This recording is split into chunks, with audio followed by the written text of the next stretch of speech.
for the PFAS remediation. So that's what we're waiting for, but there's the terrible accident, as we've In heard, front of Bocce. and it could be in front of Bocce.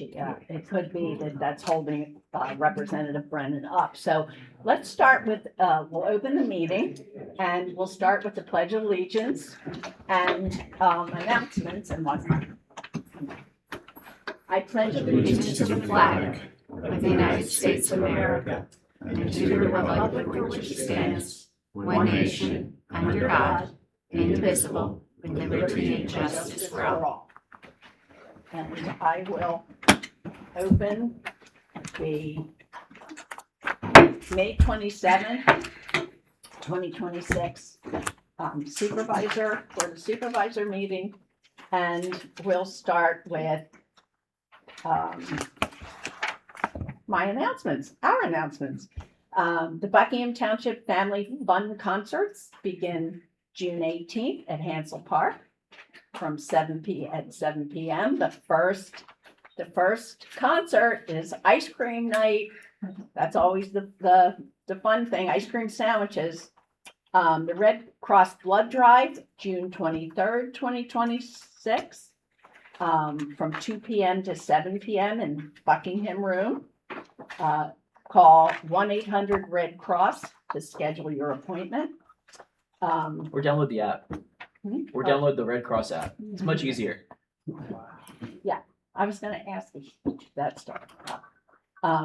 Buckingham Township Day in the Park at Hollycomb Park, scheduled for Thursday, June 25th, 2026, 11 a.m. to 2. And that's all the official announcements. Do you have any announcements? Believe it or not, I don't, Maggie. Okay. We're happy you're here. Do you have any announcements? No, thank you. I'm happy for sunshine today. That's my announcement. We'll just spread the sunshine here. So, okay, let's just go to item 3. I move that we approve payment request number 1 to Bloom and Glen Contractors, Inc. for work completed on Cold Spring Well number 4, radon and PFOS removal project, contract BT 2501 in the amount of $41,723.83. Second. 87, just to be precise. What I say? 83, 87, sorry. Yeah. And we get And it's That's a not Dan, mine, right? it's I was not gonna say mine. that. Yeah, all in favor? I just can Yeah, I ask I'm a sorry, couple go ahead. questions. So I have had a few people in my neighborhood reach out since we sent out the letter. I would imagine this is that same well that we sent out the letter about. Is it the same one? Correct. It is. Okay. Yes. Is there a way that we can get? I know that that Gary has a couple of like filter recommendations and things like that Oh, from the Yeah, what. Is the there a way we can get presentation. communication out? There's a lot of people that are on this well, more specifically my neighbor, that have reached out to me specifically asking more detailed questions than I'm educated enough to answer. If you use a zero order picture, takes care of it. yeah. Any type of carbon Yeah. filter carbon with that. filter. Charcoal. But also have them call in to Steve Clark here. Like if he, anyone who has additional questions, come in here, and if it needs to go as far as Gary, we'll do that too. Oh, okay. Like so we can, we want to be able to give people Is the there most accurate information. I think we may even have some information about the different filters that we Yeah. had for when we did the well presentation. Yeah. That's And what we're we talking do about. have some things on the site. I can probably pull them up and email them over, and you can forward them out, or we can Can we make maybe put something out Easily there. accessible on the site or maybe on the front page somewhere. Yeah. Because it just seems to be top of mind since that letter came out. Sure. Yeah. Yeah, we can put Okay. something out on that. And so in that same vein, the the PFOA and PFOS removal project contract, is this a prepayment on the filters, or is it, I'm just curious, what's this 41,000 like actual, like what's it for? Is it to did they actually start removing the PFOA and PFOS, or is this No, too- no. We're early on that. This is the very first thing. So this is mobilizing, and it's in your thing. Let me see. We have. Sorry, it's sideways. Oh, But so we have it's mobilization, and then concrete backwash storage, some piping. So this is the first. Site This is rotation. your first Okay. thing, and equipment. Because some of the equipment, and of course, because so many people are doing PFOA projects right now, Yeah. there is a Hard to- backlog on Right, the which is what equipment. Which is what I explained, but other people, there's now a thread going on like my community Facebook page of like, what's everybody doing in the meantime? So like, it would just be nice if we could have a place that we could steer them to say, here's some really good remediation project options in the meantime. Yeah, we can put something on the main page. Yeah. Should be carbon. Yeah, I know it's really simple. It's Yeah, the basic and we carbon. do have it on there, but I can put it in a place that's more readily accessible so that if they go in, because I appreciate a that. lot of the things we have in it's for individual wells. Yeah, So we I can do appreciate that. Thank you. And yeah, please have them call Steve too. Okay. So he'll take any call. Okay, cool. Thank you. So all in favor? Aye. Aye. B, move that we approve payroll dated April 23rd, 2026, May 7th, 2026, and May 21st, 2026. And the bill list for this meeting, May 27th, 2026. Payroll and bill list totaling $1,197,393.23 to be exact. Second. Okay, questions, comments? All in favor? Aye. Aye.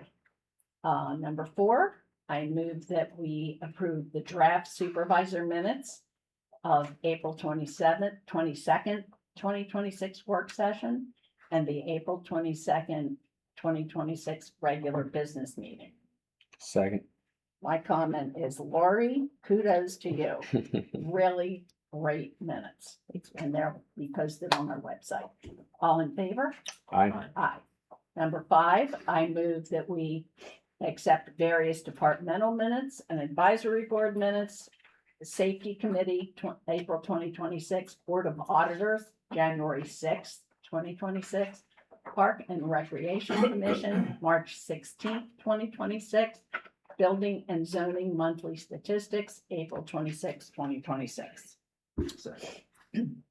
Questions, comments? All in favor? Aye. Aye. Number 6, I move that we approve Resolution 2684, a resolution of the Board of Supervisors of Buckingham Township, Bucks County, establishing the terms, setting new appointments, and reappointing members to the Park and Recreation Commission. And we're just increasing the number. Second. Questions, comments? This is the resolution following on the ordinance, right? I think in that resolution, you also have the appointments. Yeah. Yeah. Yes. Yeah, New appointments. we wrote Alright. them. Bonds are in it. No, we have, that's what our sheet is for. Oh, Yeah, you have to appointment name- dates. Yeah, okay, I'll say it. Okay. All in favor? Do you want to name the Do you- appointments? Okay. Yeah, the We need to actual Put the appointments, names yeah. in, I'm sorry. I'm gonna say that I voted for the entire list except I replaced Paul Huntington with Miles Gambosi. That was my the only change from the recommended list that came from the Park and Rec Commission. Yeah, I think there was a Months ago. miscommunication because I think there was Mike Feeney was supposed to be on that list. It sounds like there was a miscommunication. And so I had Mike Feeney on that list instead of Miles. Okay, I have Miles on my list.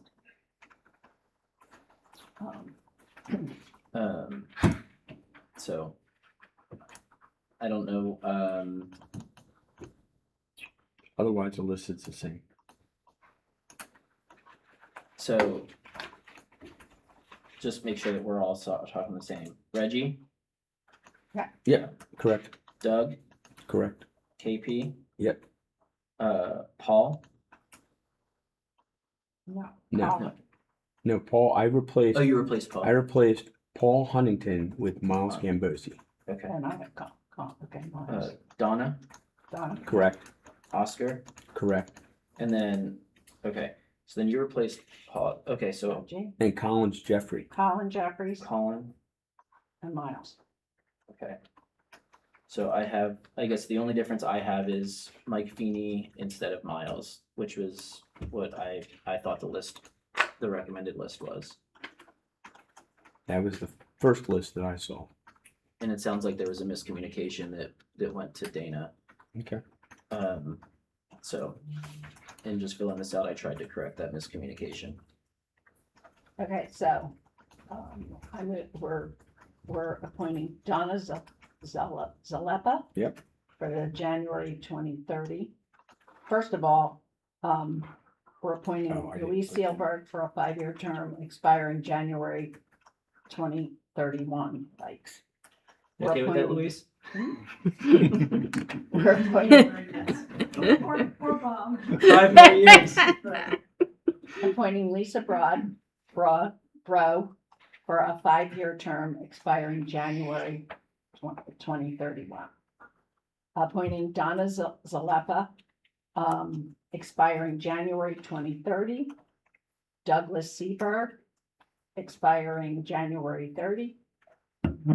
Reginald Ryder, expiring January 2029.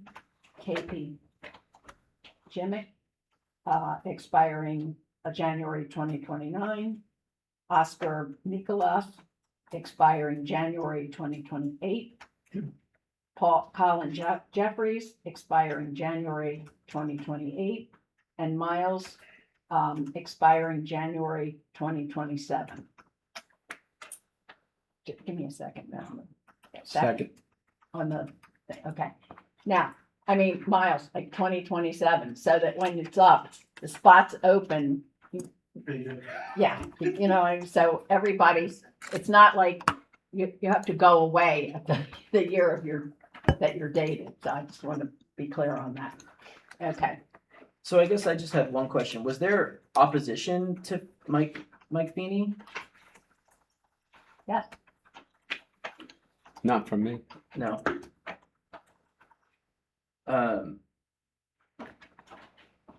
So I guess then, if there was not opposition to Mike, from John, and yes, from Maggie, is there?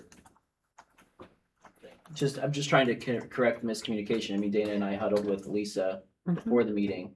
And it sounded, am I incorrect that it sounds like there was a miscommunication? Yeah, I had Paul replacing Mike. Right, and That's the list I saw. Paul Huntington. right, no, I understand. Yeah, Yep. base. And so on it sounded like there was a miscommunication for Mike.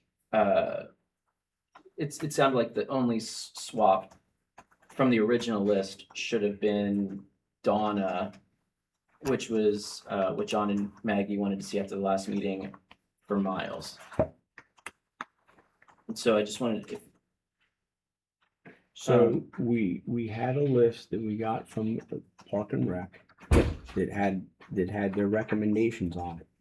That's what I went on, except for I removed Paul Huntington and put Miles Gambosi on there.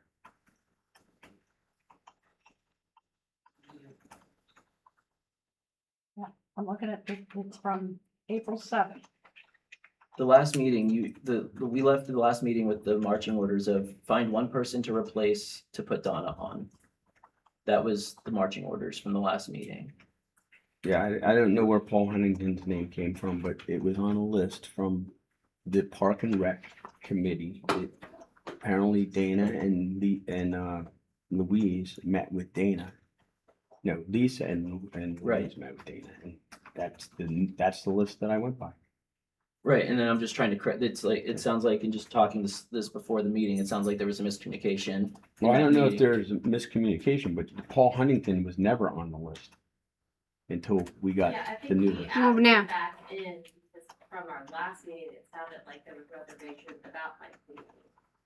So we wanted. So to in, give an in the meeting with alternate- you guys, Again, giving Okay. it up to you guys. Yeah, that's fine. Decision, we were kind of Yep. just like stacking the deck. Yep. So So, put him on. So here's- then that's the list that I went by. so then, because I would like to see Mike on this board. Well, Who do you want to take off? 2027, Miles is up, and he can duke it out. Yeah, I mean, so I think we should just go, preferably with before the miscommunication was is replacing Miles with Mike. I don't Is that, understand. is that what we? Yeah, I don't understand what the miscommunication was, I but don't know. But, okay. So, So are you in favor of the I have a of picture. the thing, the I have a picture of question. it. ordinance Yeah, I I have a just, picture of this. wait, excuse me, hold on, I have a picture. and a second. So let Mike speak before I ask you the question. I have a question. I can put your objection to me. I've lived here for 55 years. Through Bucks Beautiful, I've given tens, $30,000s of dollars to parks over Yeah. time, and you accepted me being on this board. I'll tell you, why. Well, tell me why. I will. know why. You've gone to the zoning hearing board Correct. and challenged our zoning. Right. Right. And that challenge to our zoning will undo the land preservation program that I have supported No, forever and ever. your zoning. Wait, what? I know that it, it was $25,000 for you to go to the zoning hearing board. It's cost at least $40,000, in the goings on about it, but,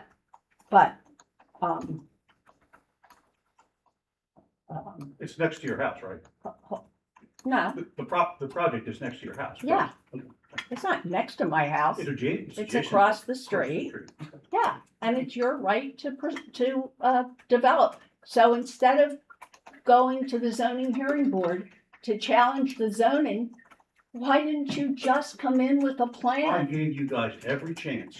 I went No, in. no, no, I- no, let me wait, tell- let- No, But John no, doesn't know the no. story. John doesn't. Let you let me ask, tell- let you me asked speak. me, I- you can Okay. talk after, you Everyone asked take their me. turn. You but- asked me why.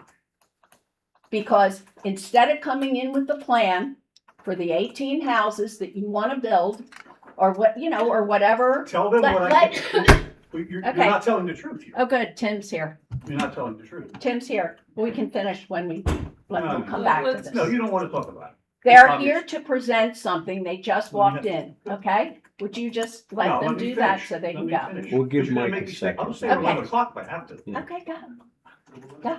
See the flag behind you? That's the American flag. Yeah. This is not Iran. This is not Iraq. This is not Cuba. This is not China. We have certain rights. And if people don't have rights, then you don't let them be involved in something like Park and Rec, because you're not, that's how you're gonna run the township. That's why you're doing it, right? You don't like what I pursued. I wanted to build 3 houses for my employees and preserve 20 acres, and you thought that was like I was building a shopping center. You No, I did didn't. nothing, come No, on. I didn't. You, absolutely. I said, Spent a whole year. I waited here. There's been 7 lawsuits Wait a minute. against you people. I have talked to all of them. But it costs ridiculous amount of money. It's awful. so, and you wanted us to preserve the rest of the property, true. And I said, we just paid $15,000 an acre, and you said, $15,000 an acre, I can't take that, that's not Because much it money. costs $300,000 to build a house in this township after your engineer gets done with it. That's why. Okay, It would have cost me, I don't know, snow fencing, it cost me $600,000 worth of snow fencing to snow fence the whole property. And sure, I preserved a farm, I gave up $8 million years ago for this farm. I've lived in this township, I have all sorts of land, save you money every day, and that's not enough. so I guess it's plenty. my question is you mentioned it's Mike's right to challenge the zoning, but you're giving him a punitive punishment for exercising his Never rights. thought about it that way. I thought, I mean, I made my decision based on putting somebody on a committee that's Exercising challenging their the right. zoning, and I just, you're challenging the township, maybe I'm wrong. Yeah, this is But not. So what that's happens how if I someone's feel. on a committee and then challenges? Do we kick them off? No. Absolutely not. So, okay, let's move forward. Tim is here now, so we can do the presentation for 325. Good, thank you. Thank you for Dan, you're gonna coming. take a picture? I am gonna take pictures if you're ready. Okay, Representative All the representatives. Tim Brennan is here and Senator Steve Sanacero is here. And we appreciate you taking the time, and the 325 Celebration Committee is here, and I think you want to do that presentation first. Yes, if that pleases the board, Madam Chair, I think we'd be happy to do that. Representative Brennan and I are lawyers, so sorry about that. But it's not lost on us, this, the year of our country's semi-quincentennial. We're also celebrating within the year, I guess, the 325th marking of the founding of Buckingham Township. And that is obviously an important milestone for this community to pause and reflect on. And both Representative Brennan and I are happy to be here today to be part of that recognition and to present citations of congratulations from both the State Senate and the State House that we'd like to give to you and to the committee. And we're grateful that you all have taken the time tonight to be here for that purpose as well. So however you'd like to proceed, we can come on up and. Why don't you come on up Yeah. and we're gonna get some pictures with the committee and you guys. And we'll ask the committee to come on up.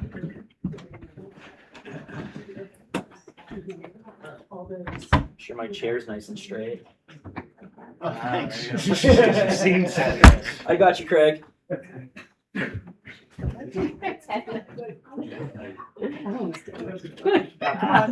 on, son, here's You guys should hold. Last time I saw You guys should hold the citation. I know. Okay. You wanna hold? Here you go. You got all of them. He's tall, you can stand in the back. They get the wide angle. It's already wide. Do you need me to step in more? Let's get I got everybody. Ready? You too. You're gonna have to slide your head over one way or the other. We need the tall people in the back. All right, 1, 2, 3. 4, 5, 6, 7, 8, 9, 10. Doesn't have any.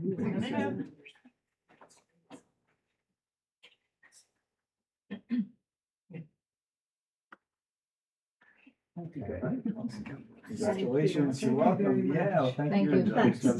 Leanne's not right in the middle. I know. Well, she's the head of our historic commission, so. Are you doing the check now? Yeah. But not with this. That doesn't have anything to do with us, does it? The money? No. No. Dave's like, We could have brought more. We really do. You don't get to spend that. You didn't. Remember that. That's the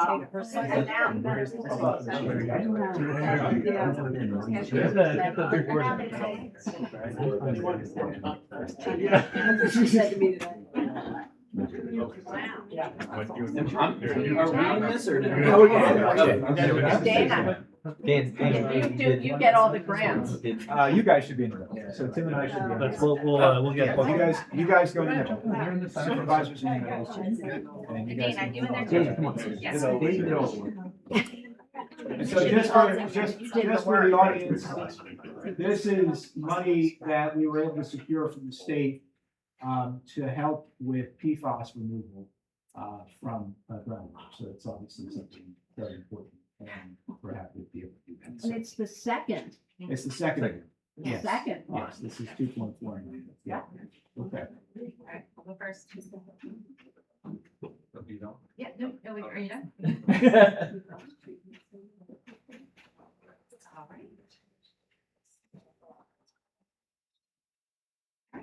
All right. Yeah, Thank you you. guys get to see that.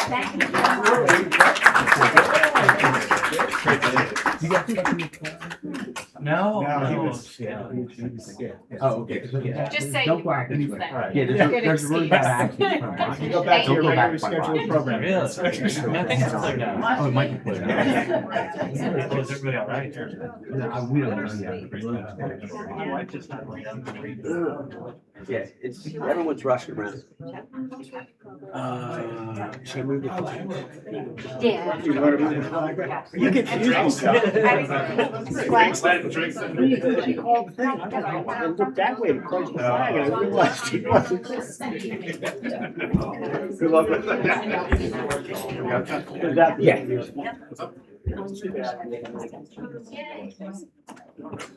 Need help with that location. Oh,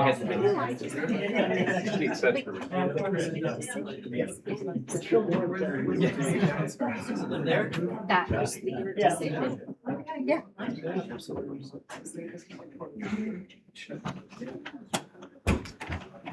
Okay.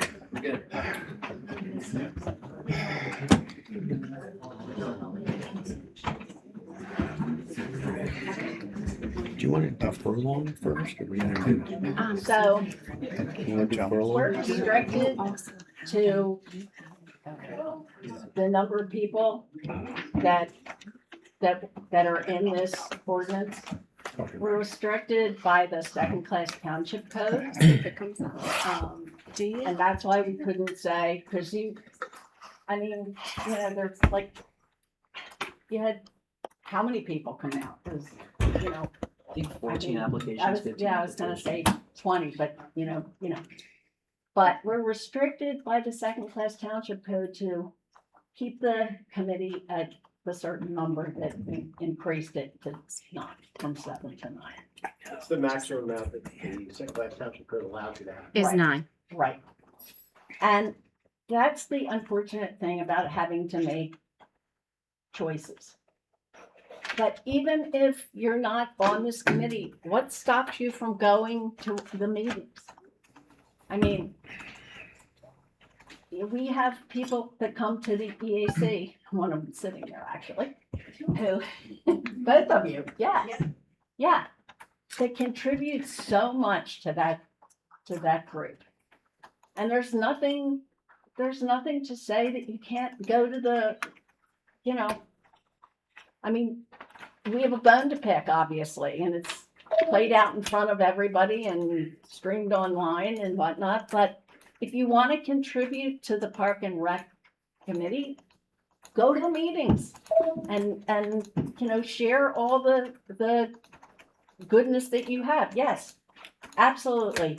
The land we preserve, your land, that's a gift to the township. I mean, it wasn't free, but it was certainly a drop in the bucket compared to what you could have gotten.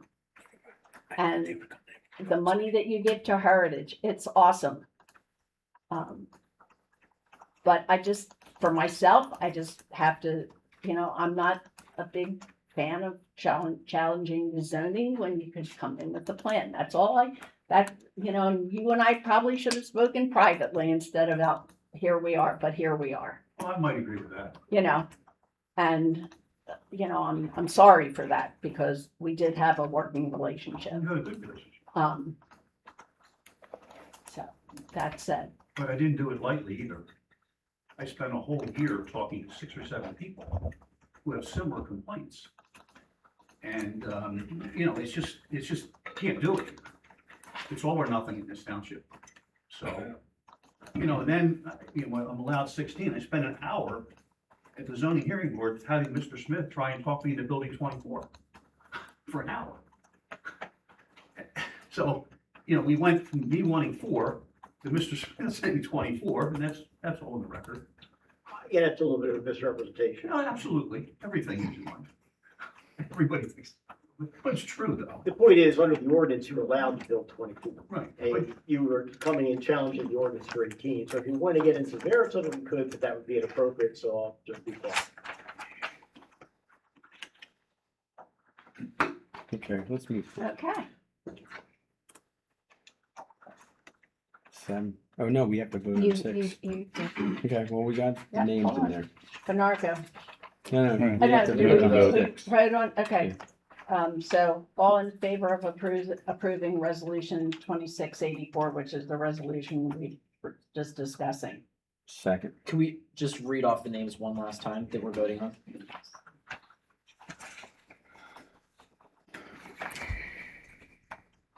Donna Zalepa, Douglas Seabart, Reginald Ryder, KP Jimmick,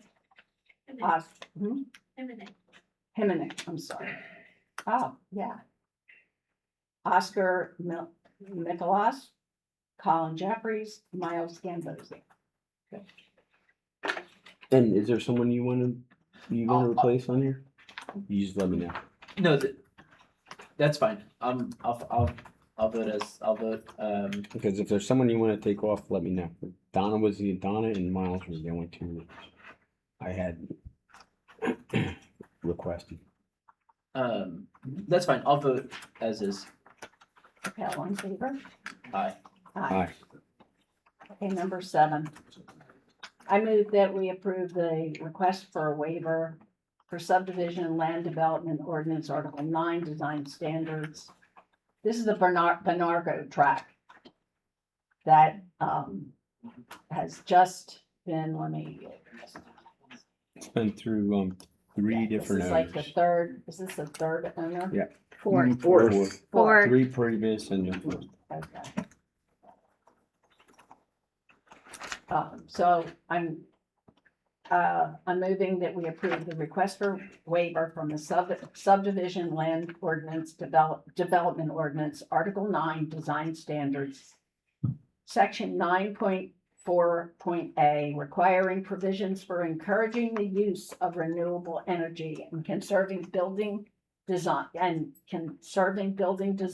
and other relief that would allow flexibility in the home's orientation for the Benargo tract. Durham Road, Township File SA 2008-01. Give me a second. I can explain. Okay, So give me a I'll second. give you a second. So this is the track just north of Mechanicsville Road on the east side of 413. Benargo lived there in the middle. He subdivided 2 lots, 1 on each side. Solar orientation would have taken these homes and it would have canted them to the home in the middle is facing the road. It would have turned the homes at an unusual attitude. And so even the neighbor in the middle home was in favor of this. So all the homes, front of the homes will face 413. Yeah, so initially we talked about it at the last meeting, at our work session, post-business meeting. And before we heard from the neighbor, and Mike and I both said, let's honor the solar orientation as it's I said stated. let him turn the home. You said you didn't care, or whatever you said. Say what, I God usually knows, say I'm not anything. gonna quote him. Whatever he said, he said.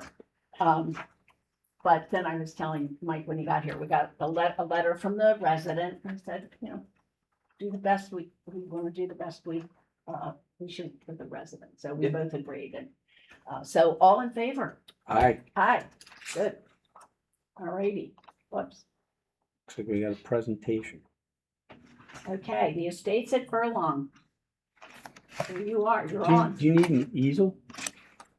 Yep, that's fine. Rendering.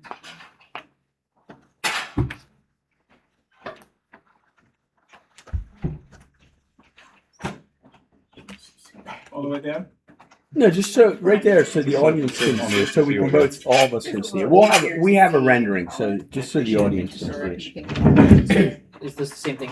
Yeah, yep, Okay. it is. Trying to hand that out quickly, so there's 2, 1 for each. Thank you. You're welcome. Friend of mine now. I know, me too, but I have extra copies, so you get it.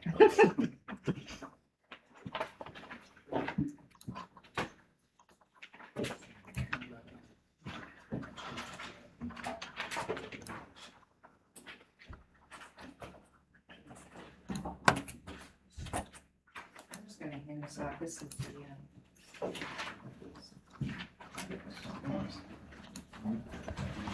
think there's two there against.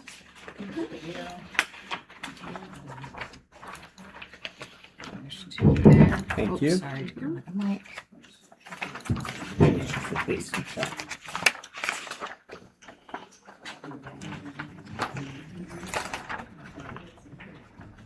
Thank you. Good evening. My name's Carrie Nace. I'm with the law firm of Fox Rothschild here on behalf of the owner applicant. This is regarding a project known as Estates at Furlong, located at 3178 York Road. I'm sure all of you are familiar with this property. However, it's probably been quite some time since we've been before you. This property's been proposed for development for quite a few years. As you may recall, it is zoned planned business and residential district. It's approximately 13 acres, and under the current zoning, we would be able to develop it for a higher density, which would allow approximately 40 townhouses, apartments, or other multifamily. Back in 2023, the applicant did appear before the zoning hearing board. They received variances and other relief to allow the plan that's before you this evening, which is proposing 17 single-family detached dwellings. Back in 2024, we did submit a preliminary plan, which proposed the layout that you see on the easel here. We've spent about 18 months working very closely with township staff, with your engineer, landscape consultant, as well as we've appeared before the planning commission numerous times to work through the comments and concerns that were included in the review letters, as well as a host of waivers that we are requesting this evening.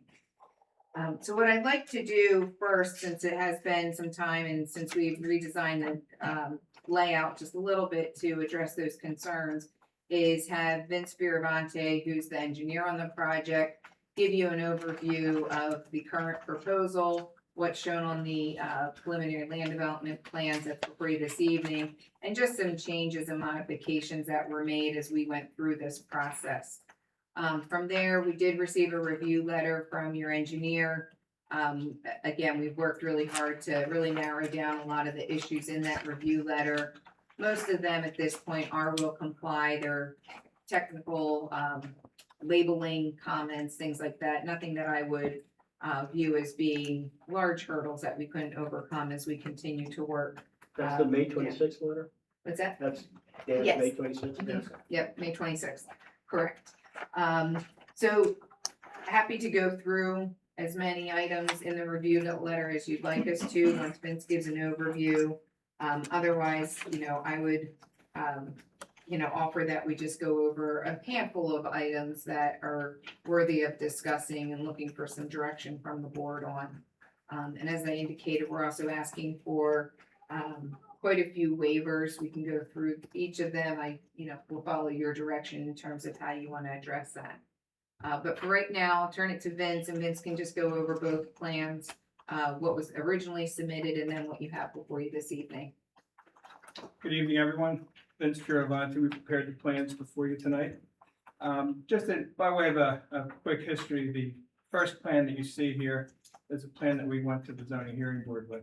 As Kerry mentioned, it's a 3178 York Road, 13 acres, zoned PBR, planned business and residential, which does allow for a wide range of uses, including townhouses, apartment buildings, multifamily, but does not allow for single-family use B1, which is what we wanted to develop. So we went through some iterations with the zoning board and the adjacent neighbors and came up with the plan you see before you at the zoning hearing, which was approved and some variances were granted, specifically to allow us to develop single-family, a cluster-style subdivision. As you can see in this situation, we have the residences modeled after R2 dwellings, circular open space, perimeter buffer, and walking trails. Also visitor parking of sufficient quantity so that we won't have any impacts on the surrounding area. We have 34 parking spaces proposed on that plan, and 2 in each driveway and 2 in the visitor parking areas, which would be 4 parking spaces per dwelling unit, without counting 2 in the garage if they wanted to use the garage for parking. You know how that goes. So, since that time, it's been a while, and we've submitted the plans a couple of times. There've been countless enhancements in my mind.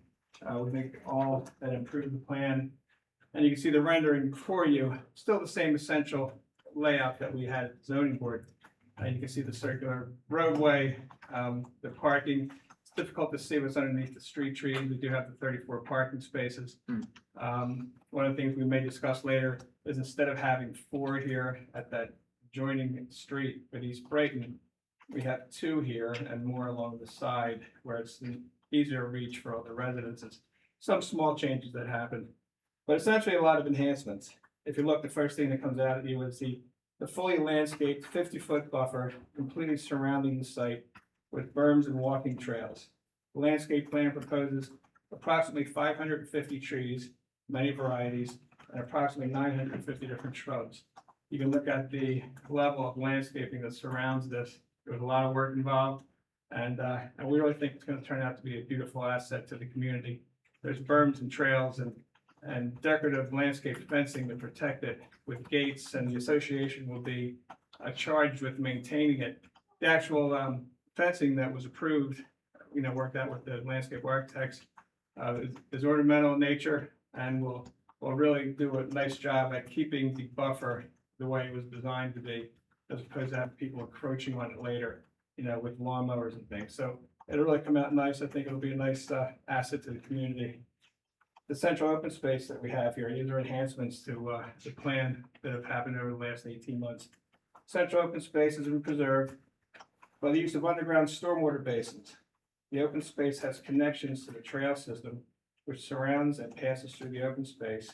It contains a gazebo and a large open area that can be used by the residents and their children for passive or active recreation. So there are trails that wind through the lots, there's loops that come around. There's crossings in the center. We have the basin underground so that we don't mess up the open space and keep it as a recreation area for the community. And again, this large open space here can be used for soccer games or whatever the residents want to use it for.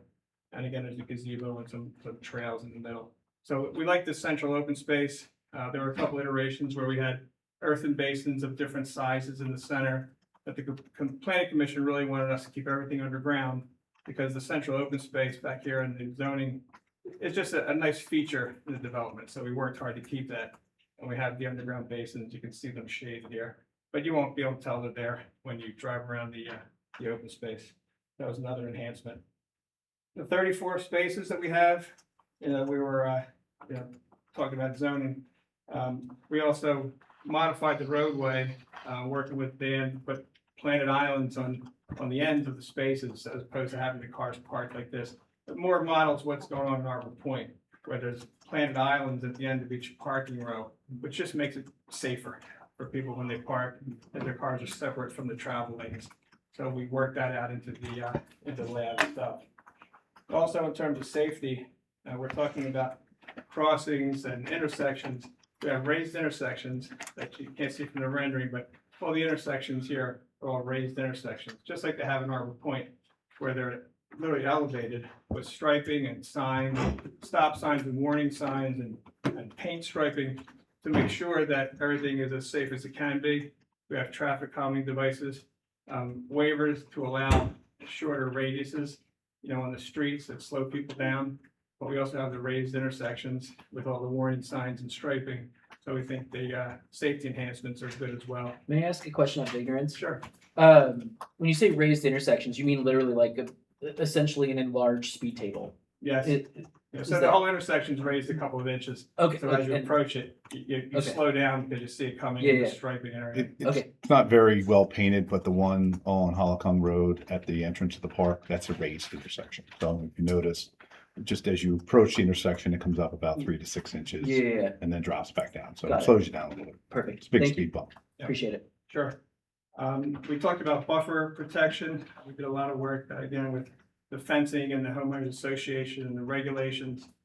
There will be a gate for each dwelling that can access the trails that go around the development.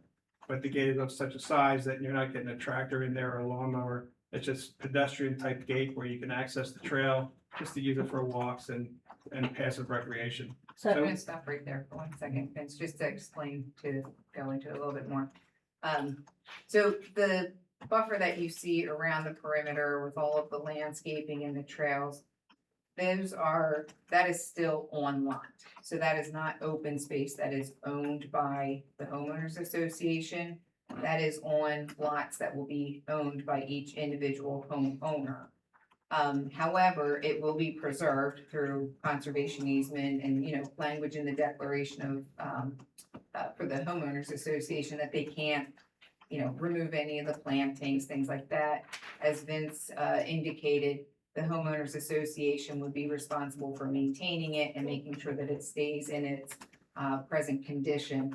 However, since it is on lot, we've worked very closely with, Carol and Dan here to allow the fence along the back so that there is a demarcation so that people don't start having their rear yard or play equipment kind of go into that buffer that's what area. happens. Right. So we do have the gate there, or the fence there to, make that visual distinction between the areas.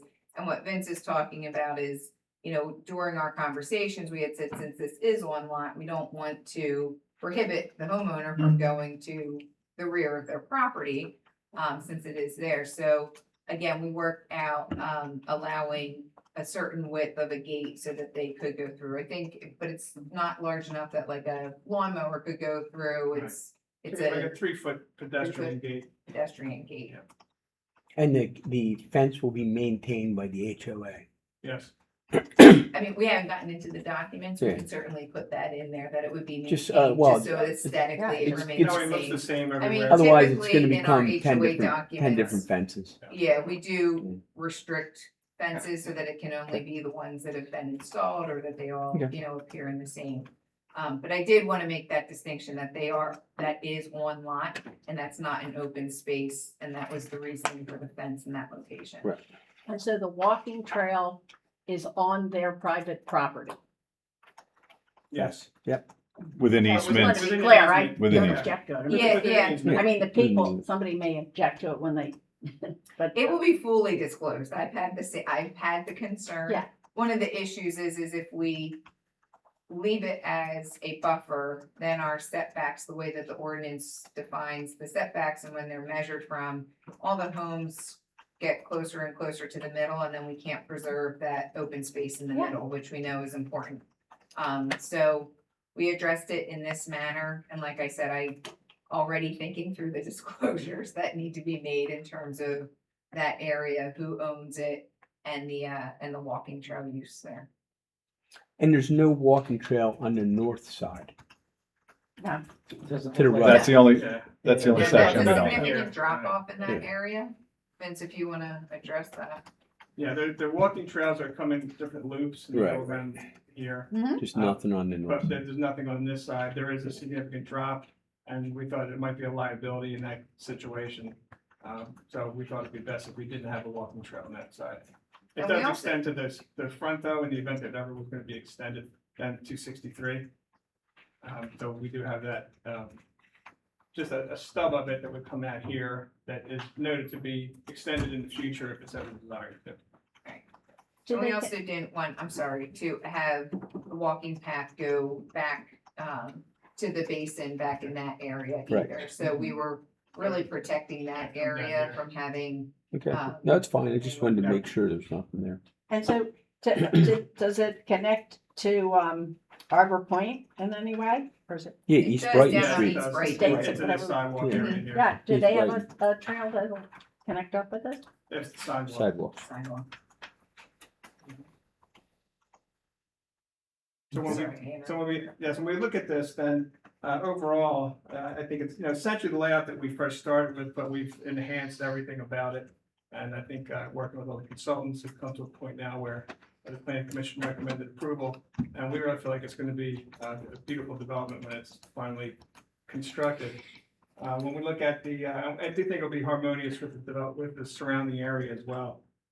Look at it from, I'd say there'd be no negative impacts whatsoever. First, from a visual standpoint, Of course, we got the buffer around us, completely surrounding the property. So there'll be no visual, negative impact on anyone. From a drainage perspective, can't tell from this plan, but hydraulically, we're kind of disconnected from the surrounding area. All the areas that surround us are at higher elevations than us. There's a swale that kind of comes down the back here, where we'll be capturing our flow. We've got 263 intercepts runoff here. So we'll be capturing all of our flow, controlling it in a series of basins. Then it'll be discharged into an unnamed tributary of the Neshaminy Creek. So our runoff is not crossing anyone else's property other than open space and a tributary that runs under the street here and goes to the Neshaminy. We're kind of independent and disconnected from the surrounding areas that are higher than us. So in a way that makes drainage very easy for us to control. And with the current regulations, the water that leaves our property now, after this is developed, will be reduced in flow rate and polished and the cleanest water that's ever gone to the Neshaminy Creek ever. Because now the requirements are filters and polishing and maintenance. It's unbelievable what we have to do to rainwater now before we release it. Are you getting rid of all the PFOAs? There's not gonna be any ours, I'm sure. It'll be next. So it'll be very clean water and reduced in rate when it's released. But so we won't have any drainage impacts. And in terms of traffic, the trips that are generated from this development, 17 lots, is going to be insignificant compared to the density that surrounds us and the density that comes on 263, with just 17 single-family dwellings would be insignificant in terms of its volume. We do have a traffic engineer with us tonight if anyone wants to discuss that. Also, all the traffic calming that we've worked into the design of this development. Also, we've added traffic calming measures to the adjoining community at Arbor Point, just to take care of some of their concerns, stop signs, speed bumps, that kind of thing in their community as well. So I think we've done a good job of looking at all the potential traffic impacts and mitigating those. Also, the entrance is right in, right out, PennDOT that we're working out, so that we shouldn't have any issues with that. And so we've all heard about that. But I think we've come to something that closely resembles what we always wanted to do. Question, is the road that I don't know how to describe it, but the road that kind of abuts up into Right. Is that going to be a pass through? Yeah, there's gonna be a full connection because Okay, it's just right in, right out. thank you. Yeah. Okay. So we did get to right in, right out.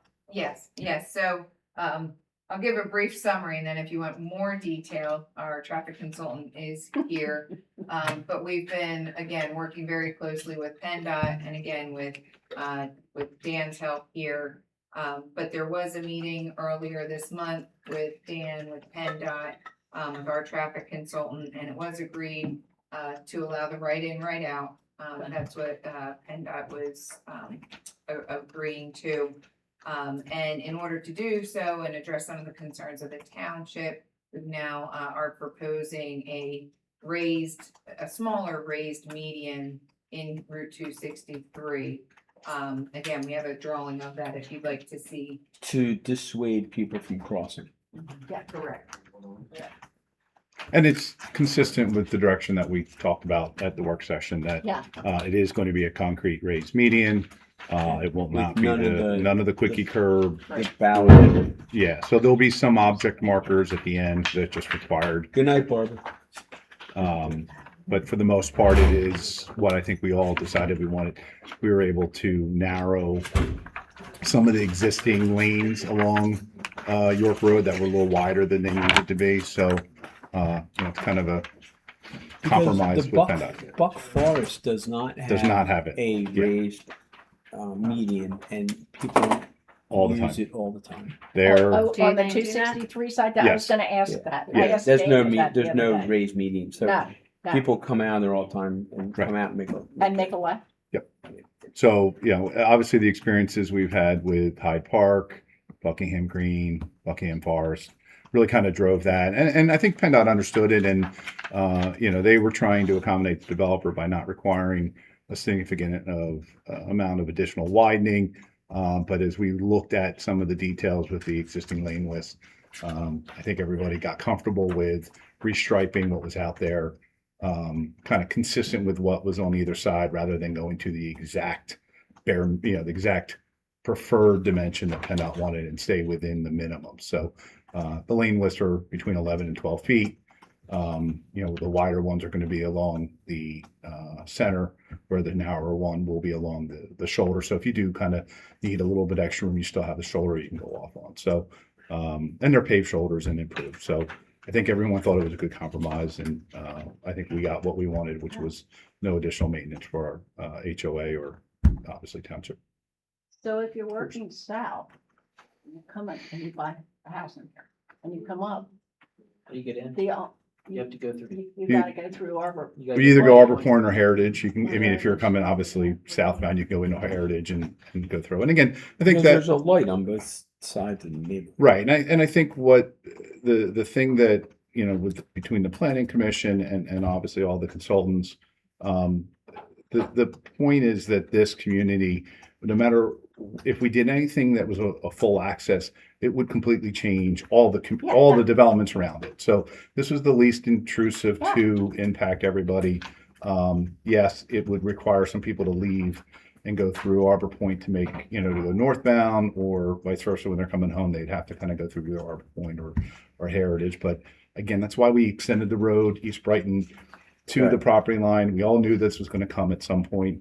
And we thought that this was the best compromise and kind of split everything right down the middle. Yeah, I think it's good. So you haven't haven't had any pushback from Arbor Point on this? Yeah. Or should we? Not yet. Since I've been involved. I always say that one of the first meetings that I did attend last year, we had a few residents here from Arbor Point, and most of their concerns really related to even existing traffic. And the people that kind of speed through, and just the number of vehicles with children out that are playing and everything. And that's one reason why, understanding that the road was, as Dan said, connected there to allow a connection in the future. But still knowing that we would have some of those residents going through is why we did agree to go out there. There was a site visit with our traffic consultant, as well as the president of the HOA, I believe, and someone from the township. We looked at the different intersections, and what you have here that Vince just showed is some of the traffic improvements that the applicant has agreed to perform in Arbor Point, which just help us some of the traffic calming devices to address those concerns. Since we've had that meeting, and since we've showed them this plan, I think that did address, I won't speak for anyone, but it appears as though that did address their concerns, and that they don't, no one has raised any objections to date in terms of what we're proposing. I assumed to the HOA. Now, we have been in contact with them and working with them, and like I said, since we proposed this, they haven't raised any additional concerns at any of the meetings we've been at. I have a question on water and sewer. Once these are move-in ready, are they gonna be immediately hooked up to township water and sewer or is we have to wait for dedication? And if we have to wait for dedication, how long is that gonna be? And is there going to be, larger than normal fees or payments for water and sewer? And I ask just because we're going through a similar situation with a couple Well, of these folks, just so you know, actually went through a 579 plan. That's why there's only 17 houses here. That's what I was talking about before, because the sewer capacity on site couldn't accommodate more than 17 houses. Right. So they went through the whole plan, they did all the testing, they did everything that they had to do, and that's why you ended up with this plan. Well, my question was more along the lines of the water and sewer bill to the residents. I think that the bill to the residents would be something that the authority would determine. I mean, we're looking at, in our design, it's all about conveyance and capacity allocation. But in terms of what the cost of the sewer would be, that would be the utility authority. Okay, so they're not gonna have private. They're not They're not, yeah. standalone. They'll be hooked up to the furlong Yeah, system. That's what I was asking. That's what happened with the whole house. is I we appreciate Figured it. out that you're Yeah. hooked up to the. Same thing with the Yeah. water. Great, Yeah, thank you. There's no private online utilities. Appreciate Well, technically, Stormwater. the sewer system is a low pressure force main system, so each lot has a grinder pump. So Grinder. it. there is some on lot improvements, but it's not a It's on the street. development-wide community system that Yeah. is going to sit there. You for can the- appreciate what I'm trying to. Yeah, no, and And it just, I'm just saying that Yes. there is some on-lot improvement and that the property owners are going to be responsible for, but it is a direct connection into our water and sewer system Perfect. that was built in Arbor Point. So Great. Thank you. we have the capacity. So can I just ask one other question about we talk about the walking path? Yes. Am I looking at the right thing that it's in the front of the houses? So yeah, this goes. I mean, Well, is it- comes- Well, in the rear, you Comes can't in see the through all rear, the yeah. No, I landscaping. see. It's difficult here. It I goes see it. around the center open space, goes through the open space. Yeah. And also, there's crossings here. They're raised intersection crossings. Yeah. So you can cross to this side, and it's almost like I think it's just sidewalk on like- both There's sides of the sidewalks, street. there's sidewalks. Sidewalks in the front, That's all I'm Sidewalks. trail in the back. Yes, And then a it's the trail. same And a color. path. Goes Okay. through there. Yeah, I should have asked you straight up. It's in a sidewalk. Not to beat that horse, but on the illustrated rendering, there's a label for a sidewalk just, I guess, south of lot 11, but it seems like it just points to a gate. Yeah, we removed, that was That's, okay, yeah. so- yeah, so it was a we recent just- revision on the plan, so Yeah, it probably that didn't get was- updated in All right. Carter's Thank plan. you. Blame Carter. Oh, it says sidewalk. Says sidewalk, but we, Sorry, that was, sidewalk. I think that was the last revision that we made with the trail was to eliminate that section that kind of went to nowhere. And For what's, for future extension and the ultimate right. Yes, it's all in the right of way now. and what's with the berm on lot 17? It's just a grading berm to provide a little more buffer along 263. Okay. I Now, think, does that go through all of them? there are pieces of the berming, I think, kind of on all of the lots. Yeah, I it think goes throughout the entire. Yeah, it's buffer. not Yeah. just The them. landscape the, berms. the ones Because along it's lots just- it's- 7 It's through so 11. circular. Yeah, it's just Yeah. a label here, Topography but there's berms that go all throughout the landscaping. Okay. It looks good. The yard layout is crazy different for like so many different houses. It's nuts. The backyards are so different. If you don't have any other questions on the plan, do you have any other questions about layout or plan? No. Like I said, we did receive the review letter of May 26th, by engineering, as well as a review from, the landscape review consultant dated May 14th. And I defer to you. We do have, almost 25 waivers that we are requesting. We spent a lot of time, probably 3 meetings with planning commission to go through those waivers, make adjustments to the Thanks, Andre. plans to accommodate the waivers and get our support of those. We can certainly go through each of them if you'd like me to. We can just, you tell me what you would like to do, since this is. Dan, what about the waivers? There are a few that I think we should discuss. Before we get to the waivers, I think, and Carrie touched on it, or maybe Vince did. In the original zoning hearing board plan, and it's comment 2.14 in my review on page 4, there was a request during the zoning hearing board from the residents of Arbor Point that there be some accommodation for parking in that area between Arbor Point and the new development. They originally had provided 5 parking spaces, I think was what the original zoning hearing board application had up in that area. Through all the revisions, that's knocked down to 2.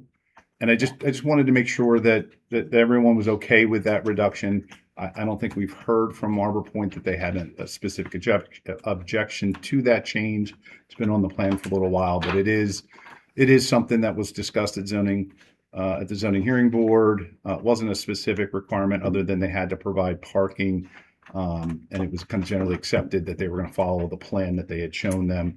I just want to make sure that you guys are okay with 2. Are you instead of 5. referring to the 2 just below lot 1? Right below lot 1, Does right? the So zoning hearing board say who had to look at it specifically? it call doesn't out? it talks about parking spaces, 30, I think 34 total.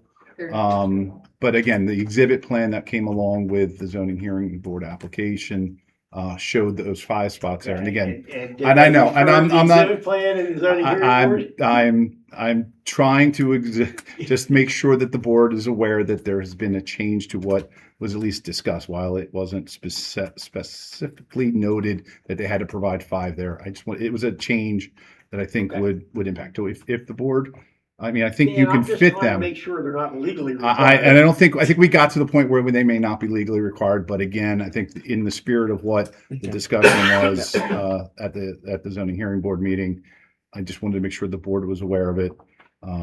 They can fit them in there. I think we could still probably get at least 4 still in there. Just gonna But- ask you, where'd they go? What They happened, went away. and They didn't go away because the numbers stayed. the now we same, still have correct? 34, so there, I don't know if you can see this plan on the bottom, we had 4 here. And now we have 2 here. Yeah. And what happened was that the additional ones got relocated into the circle. Right. And the concern here really with the 34 spaces was that our people don't use their parking spaces. It wasn't that they were gonna use ours. So, having those spaces around the circle would allow our homeowners more easy access to them than having to walk all the way to where the 2 developments come together. Yeah. So we Makes felt sense. that, so we had them all in the original circle. Because that's, as we started changing different little things, it made sense to have them closer to the homes that they're going to service. And then it was brought up and we went back and forth with the planning commission and we decided, all right, we'll put 2 here. But again, it really wasn't for the townhouses to come here. It was for our people, so we don't use their spaces. So Well, how did we think it's fine as it is. Yeah, they don't have a lot of How did spaces. Harbor Point even get into the conversation about the parking? I showed them the zoning hearing. They They were showed doing up it. at the zoning hearing board, and so, right, so, And they didn't again, want the us using zoning their hearing parking. board decision, as Dan stated, does not specifically say there needs to be 5 spaces in this location. But It it just does said- say, the proposed construction shall be done in accordance with the application plans and testimony presented at the hearing. But there's always has to be some change to the zoning exhibit as you go through review letters. So it can't stay exactly the same. Or else you would never get anything approved. Well, I'm not disagreeing, it might be unfortunate language, but,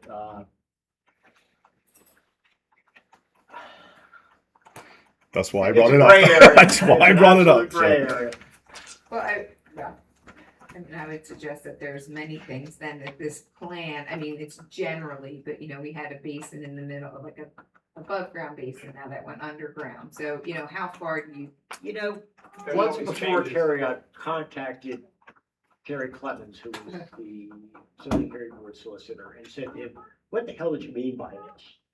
And he almost generally comes back liberally and says, no, that's fine, they can move them. So I may do that just to cover everyone's.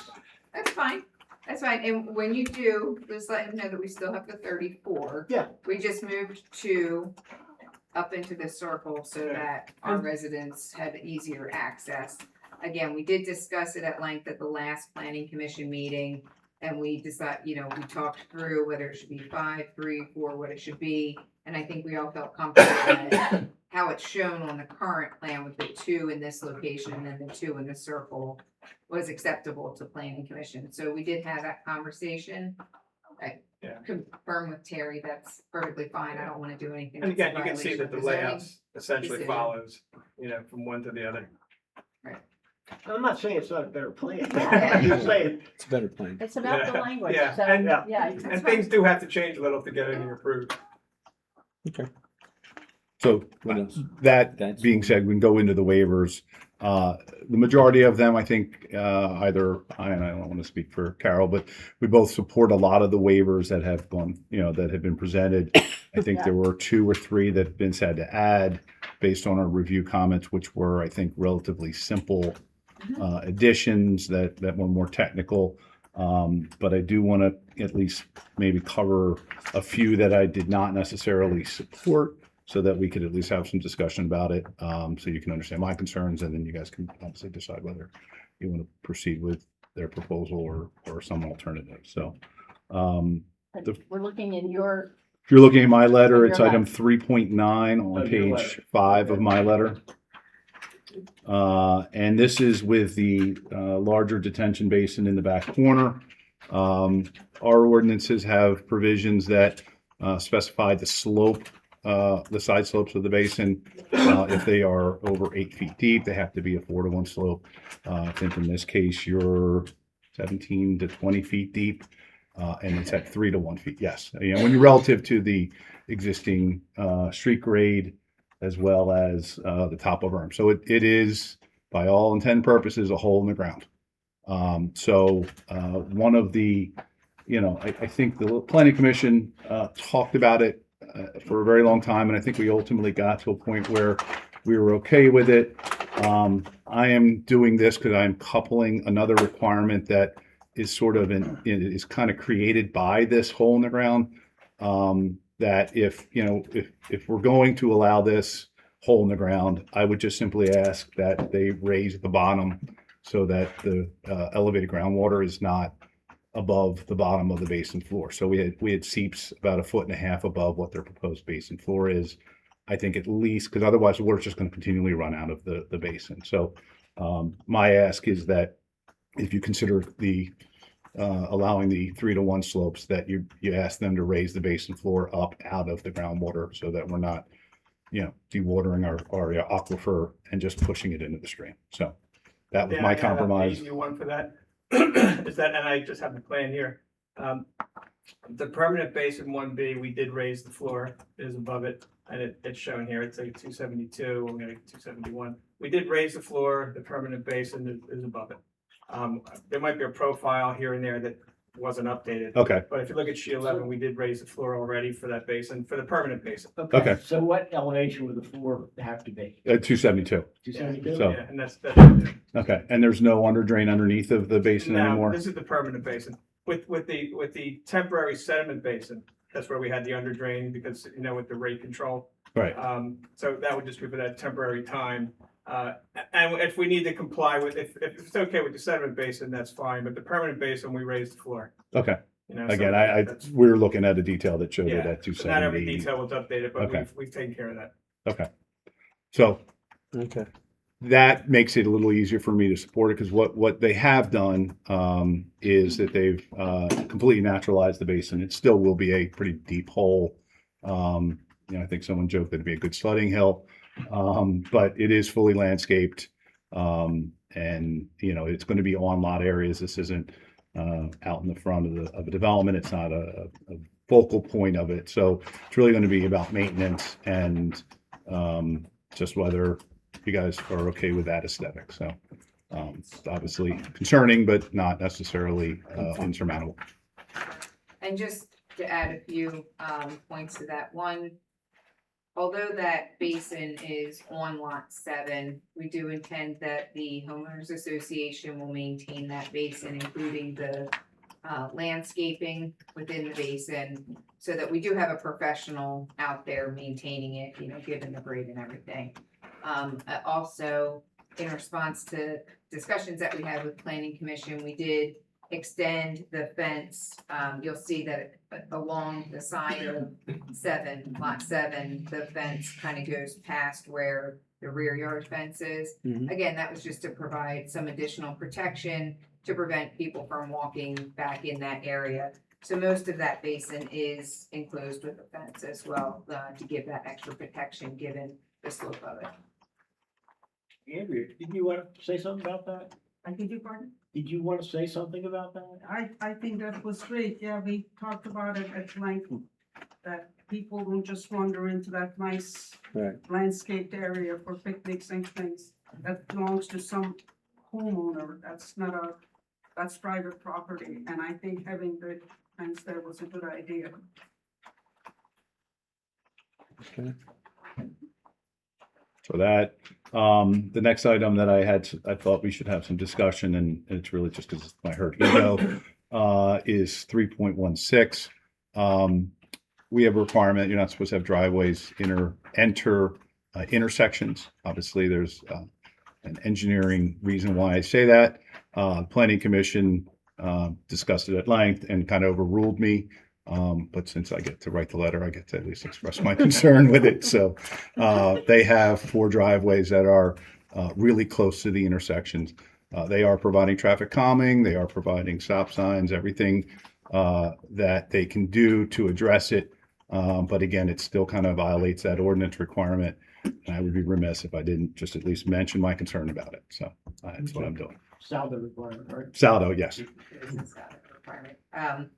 Again, just to add to that, again, this is something else that we discussed heavily during the planning commission meetings, not once, or probably twice or 3 times.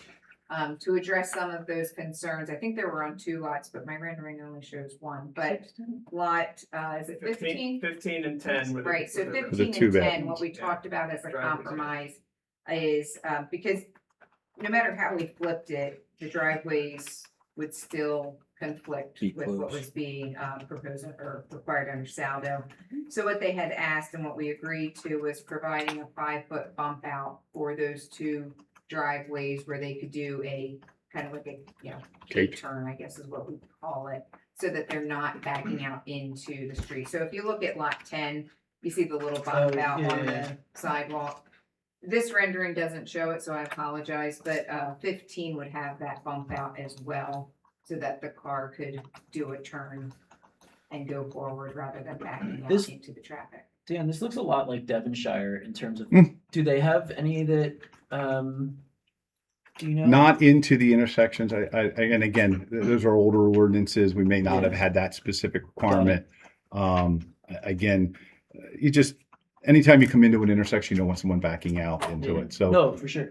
so that's the purpose. I think they even raised the point, there was a handful in Arbor Point. Again, different development, different requirements. Yeah. So,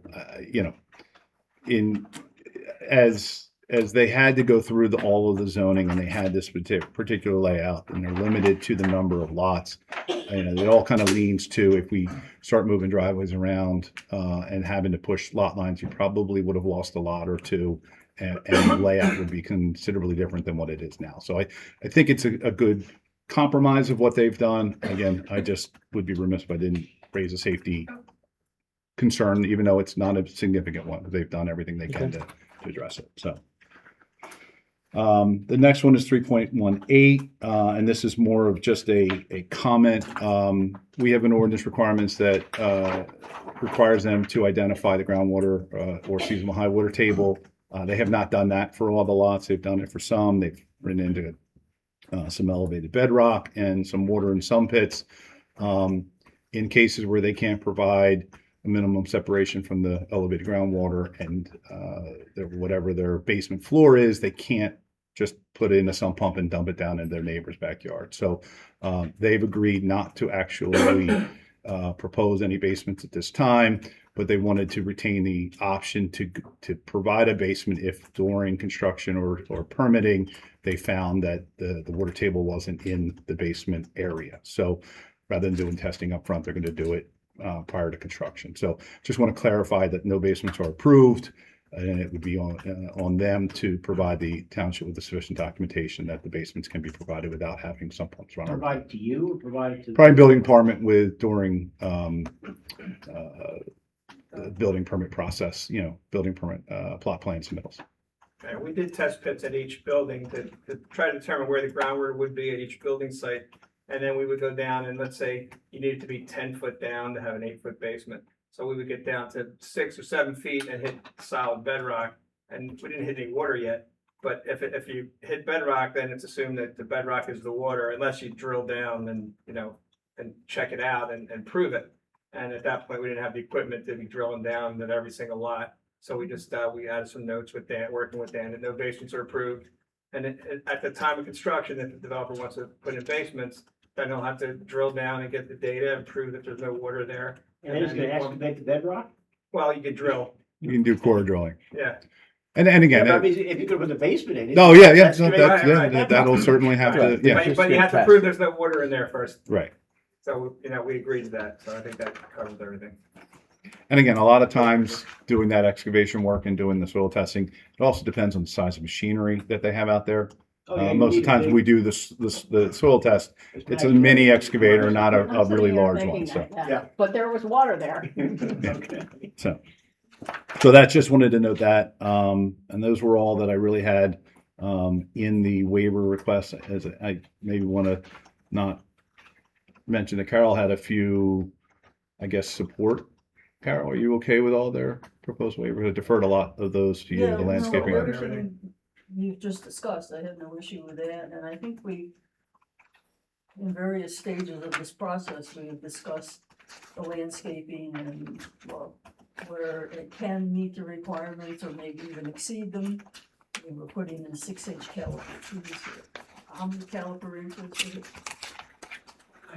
Carol, actually, my name is Carter Van Dyke, standing in Mrs. Carter, Peter sorry. Hernandez, who wishes he could be here tonight, but he's having surgery, so I got to work in. So unfortunately, I don't have that technical Oh, answer okay. for you. Well, because I think we had 550 trees. Oh, yeah, we have. Yeah, that's what you said. Yeah, So, Yeah, but- and- there's a lot of trees. But I think it's something like, let's look at the, I have. That's all right. It's a lot of trees. Fine. It's a lot of trees. A 6-inch caliber Is there any tree, so we're not Carol's starting Squad out with 1411 is 2.5 not to 3 overfly? inch size trees. Okay, Okay, good. we've discussed it all. We're on it all. And that came from zoning, so that was part of their zoning decision. So, I just wanted to point out a couple things, and because it's kind of tied to these larger trees that are going in. 6-inch caliper tree is already going to be, depending on the species, is already going to be a sizable tree. We're not waiting 10 years down the road for it to turn into something. So that's contributing towards some of the issues that we have around the site about not being able to orient the houses for shade and sun during the winter and so on. Some houses we will get that, others we can't do it with. But my feeling, and as every time we've discussed this, has been that with the quantity of landscaping and the size of the trees that are going in right up front, that, you know, if we can't, we can't. I mean, that would mean having to basically redesign the entire plan to get everything to orient based on our CELDO. We've certainly had other projects where they've requested waivers to whatever extent that necessary for that project, where we can't get that orientation. So on some of them, they're not gonna get the orientation that CELDO requires. But I think with the quantity of material and the size of material that's going in, shade trees and evergreen trees both, that we're accomplishing everything we can on the site in terms of providing that part of the ordinance. I think with the amount of material that is specified in the buffer, it's basically what the buffer requirement would be per our ordinance in terms of quantity of material. But because there's this allowance of some use of that rear yard area that's technically belongs to the lot owners, we're putting in all the material, still allowing for the bike or the walking trail to go through there, and still permitting an area that they can look back, and if they wanna go back there and sit, they got a place to go.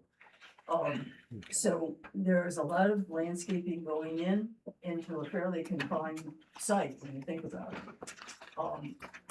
I think overall, and I think honestly, the biggest issue, Carter and I had a long discussion, early this morning, or this afternoon,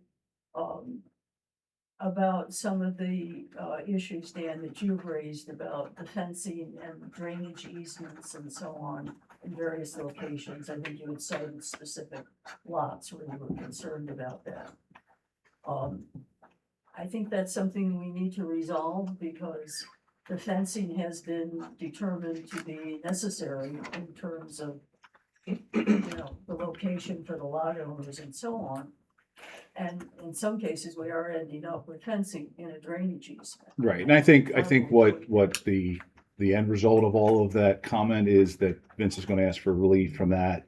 We're supportive of the relief because of all of the things you're Okay. mentioning. So Okay, good. that'll be one of the new waivers that they don't have on their list, is to allow fences and other improvements within the drainage easements where it's appropriate. It's not like we're giving them carte blanche to put everything in there, but And we have details about each situation. And our plans do show that where the fence crosses the swale, you can't have a fence post in the middle of the swale, you have to bridge the swale, so.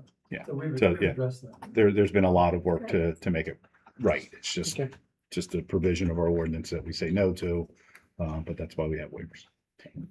So do you want to go over the 3 additional waivers before we get off? Yes, we can. Okay. All right, I look at, these would be waivers 24, 25, and 26. Did you give Craig a copy of your updated waiver letter? I have it here. So the 3 additional are, 581 or is that? this is brand new, Oh. the first one, yeah, I know. Oh.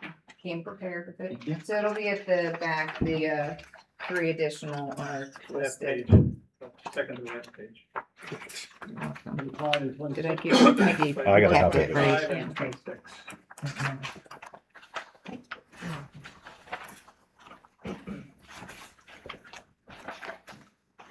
Everybody has them. We can start with waiver 24, section 924D5A. This section says that storm sewers in dedicated areas are a minimum size of 15 inches. There are areas where, for example, the actual part of this waiver is right here, it's SCM5. The storm sewer here, the outlet of it is 12 inches, and it's a 12-inch plastic pipe, and then we're requesting a waiver to use 12-inch pipe instead of the 15, just because we don't need a 15-inch pipe. It's not in a dedicated area. A lot of times between one basin and an outlet pipe might be less than 15 inches. I think the intent of that part of the code is storm sewers in roadways, dedicated storm sewers, they typically have a minimum size of 15 inches. But this is a basin outlet that only needs to have a 12-inch pipe. So that's the whole point of that waiver. It's almost like the downspouts from a house are stormwater conduits, but they're 4 inches or 6 inches or not 15. We just don't need 15 in this location. So, And I was going to say, so Vince can stop. I'm okay with it. okay, thank you. Let's We see. just talked about the next one. so we Yeah, will- Yeah, The next one waiver is like- 25. This one is to allow the installation and maintenance of fencing within easement areas, and the ordinance states this is not permitted. We talked about fencing. Explain to me how you're gonna deal with stormwater going through that easement if you got a fence across. Well, as Carter mentioned, we have details where the swale and then the fence is So the fence is elevated actually above ground. above the water, That's correct. the maximum Okay. water take line. Yeah, this well just goes underneath the fence. So you have an 8-foot section of fence, instead of it being 4 inches, which will be with the post on, it'll be about, it'll be 12 inches for the swale. So the fence is to be above the water carrying capacity of the swale? Yes. Yeah. And again, that's necessary because we're fencing the entire buffer, which goes around the entire tract. Anytime there will be a swale, there has to be a fence crossing it if we're gonna protect the buffer that goes all the way around the property. And these are very modest swales, just at the corners of the properties. So each lot, the water drains to the corner of the lot and goes through the fence. It's very minor. And then waiver 26, 923K5G, I through 4 through IV. The maximum depth of water, this is for an extended detention basin, there's a basin in the corner here. There's an ordinance provision that says maximum depth of water for the 2-year storm shall be 2 feet deep. Maximum depth of the water for the 100-year storm shall be 3 feet in depth. Interior slopes shall be no steeper than 4 to 1, and ponded water shall never exceed the depth of 24 inches for more than 4 hours. And if we were to, in this basin here, if we were to comply with that, imagine a basin that's typically got 6-7 feet of water, and now I guess it has to be maximum 2 feet. If we were to do that, the basin would be enormous because you don't have any water stored now because you're limited to 2 feet of storage. So the basin would triple in size. The next part of that section says, if holding to these requirements would make the basin unreasonably large, the supervisors can waive those requirements. So we're in for a waiver of those requirements. Oh, and the beginning of that section is to mitigate visual impacts for these extended basins, that they should have lower water, limits on the depth of the water to minimize visual impacts. There's not going to be any visual impacts from this because we're deep into the buffer. It's fenced. No one's walking around or going to see anything here. And if we were to, accommodate those issues, that basin will be triple in size and for no reason really, because there is no visual impact and it'll operate fine the way it is. So In that's- addition, we have shade trees and shrubs surrounding that basin, so it's really not visible. And the basin itself is all being seeded with meadow grasses, so it's gonna be a very attractive asset. I think the most important part of this whole discussion was the fact that it's going to be fenced. I think in addition to the aesthetics, you don't want kids Right. running down into a basin that has 3 feet deep water for extended period of time. So the fact that they're protected from unauthorized access is what I think I When mean. we were kids, that was. That was the best, yeah. No cell phone. There's not a storm pipe I haven't crawled through, so, yeah. That's how you get from none such Yeah. shopping To to the field farm again, field. yeah. You go right through the stone pipe. So, with that, Keep the talking. only other item that I have in my review that I think was worthy of discussion, and I'm not, I don't believe that it's going to be anything that we can specifically require.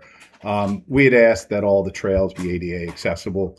The response was coming back from, Where are you, what number? Page 16 was my next comment. oh, okay. Page 16, Yes. number 34.2. Yeah, so I had asked initially that the trails be shown to be ADA compliant, which with a paved path is just a slope not exceeding 5%. They have come back and said that these are not trails that are going to be open to the public. These are going to be private community amenities. I know that we have had extensive discussions about whether a path is private or public, if it's part of the overall development plan. I think this is different than some of the other ones like Devonshire where we had that concern where we were trying to make interconnections. These are all on private property and are behind a lot of the lots, and they don't really connect other than, community area to community area in this particular community. That I don't know if it necessarily rises that same level where we would have the objection of having these paths called private. Well, but would you allow folks from elsewhere in the township to use these paths? I am not the one that's going to I say know, no, I'm but saying that's that's kind of conditional on what you're saying, isn't it? that is my point. Is they specifically stated that they were for the owners in the community or visitors from their community, not I think the for. board should.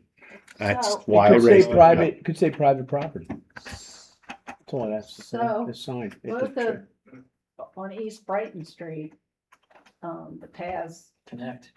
Right. So the sidewalks in front of the houses would be public sidewalks. That would be normal.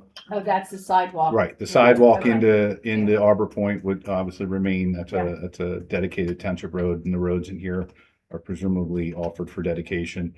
It is really just the paths behind lots 1 through 5 and 12 through 17. Right, Yeah, So it's as really you just the said, on private perimeter. property. the rear yards. Just the What is rear. And I think it Path had, gonna be made from? Is it gonna be an asphalt path? Or is it? Yeah, gonna I think it's blacktop. be blacktop? What about the central open space? That means ADA.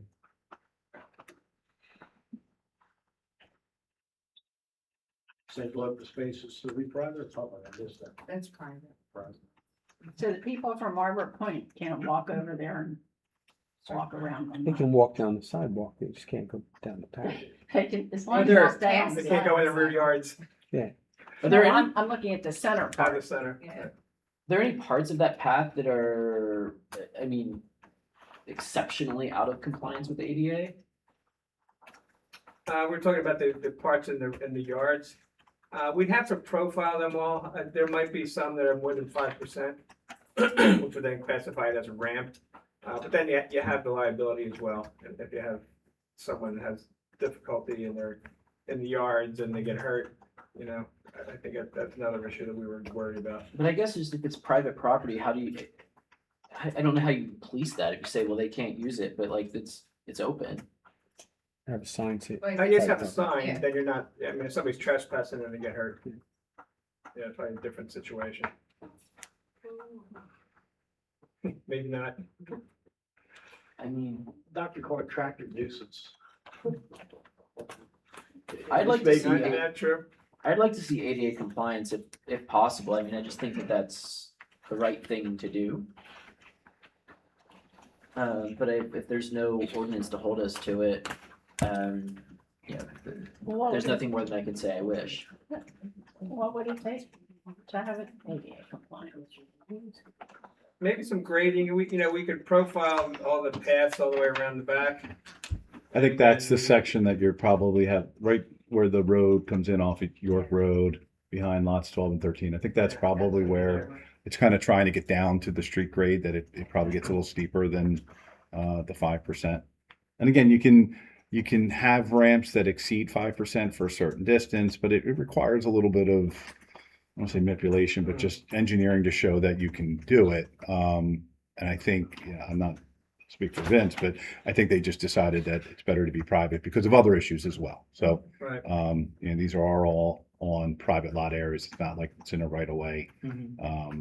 So I think they just made the choice that, So the path is gonna be an easement to private property? Well, Yes. the entire buffer is gonna be in an easement.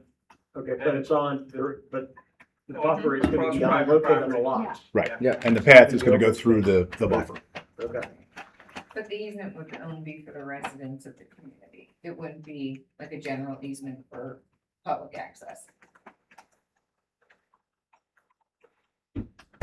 I mean, we don't. wanna Typically, be- the board doesn't agree with that, but I'm just throwing it out there, so if they agree Well, I with it, think it's fine. I mean, most communities where I've seen where it's a general easement to the public, it's through open space, which is owned by the HOA. You know, this is different because it is somebody's rear yard, even though we have the buffering and we have the fencing, they still ultimately own it. If it was, I mean, and we've had discussions, because I wanted it to be HOA owned, but I got vetoed from that, so Who's gonna maintain that? HOA. HOA. HOA, It's that. yeah, HOA maintains it, but it's still on the lots because. Because the the setbacks. lot owner could get sued if somebody falls. I understand. This is the disclosures that we need to have. But because of that, we didn't want to attract any more visitors coming onto those lots. You know, we already have neighbors and, you know, the residents of the community that would be using it.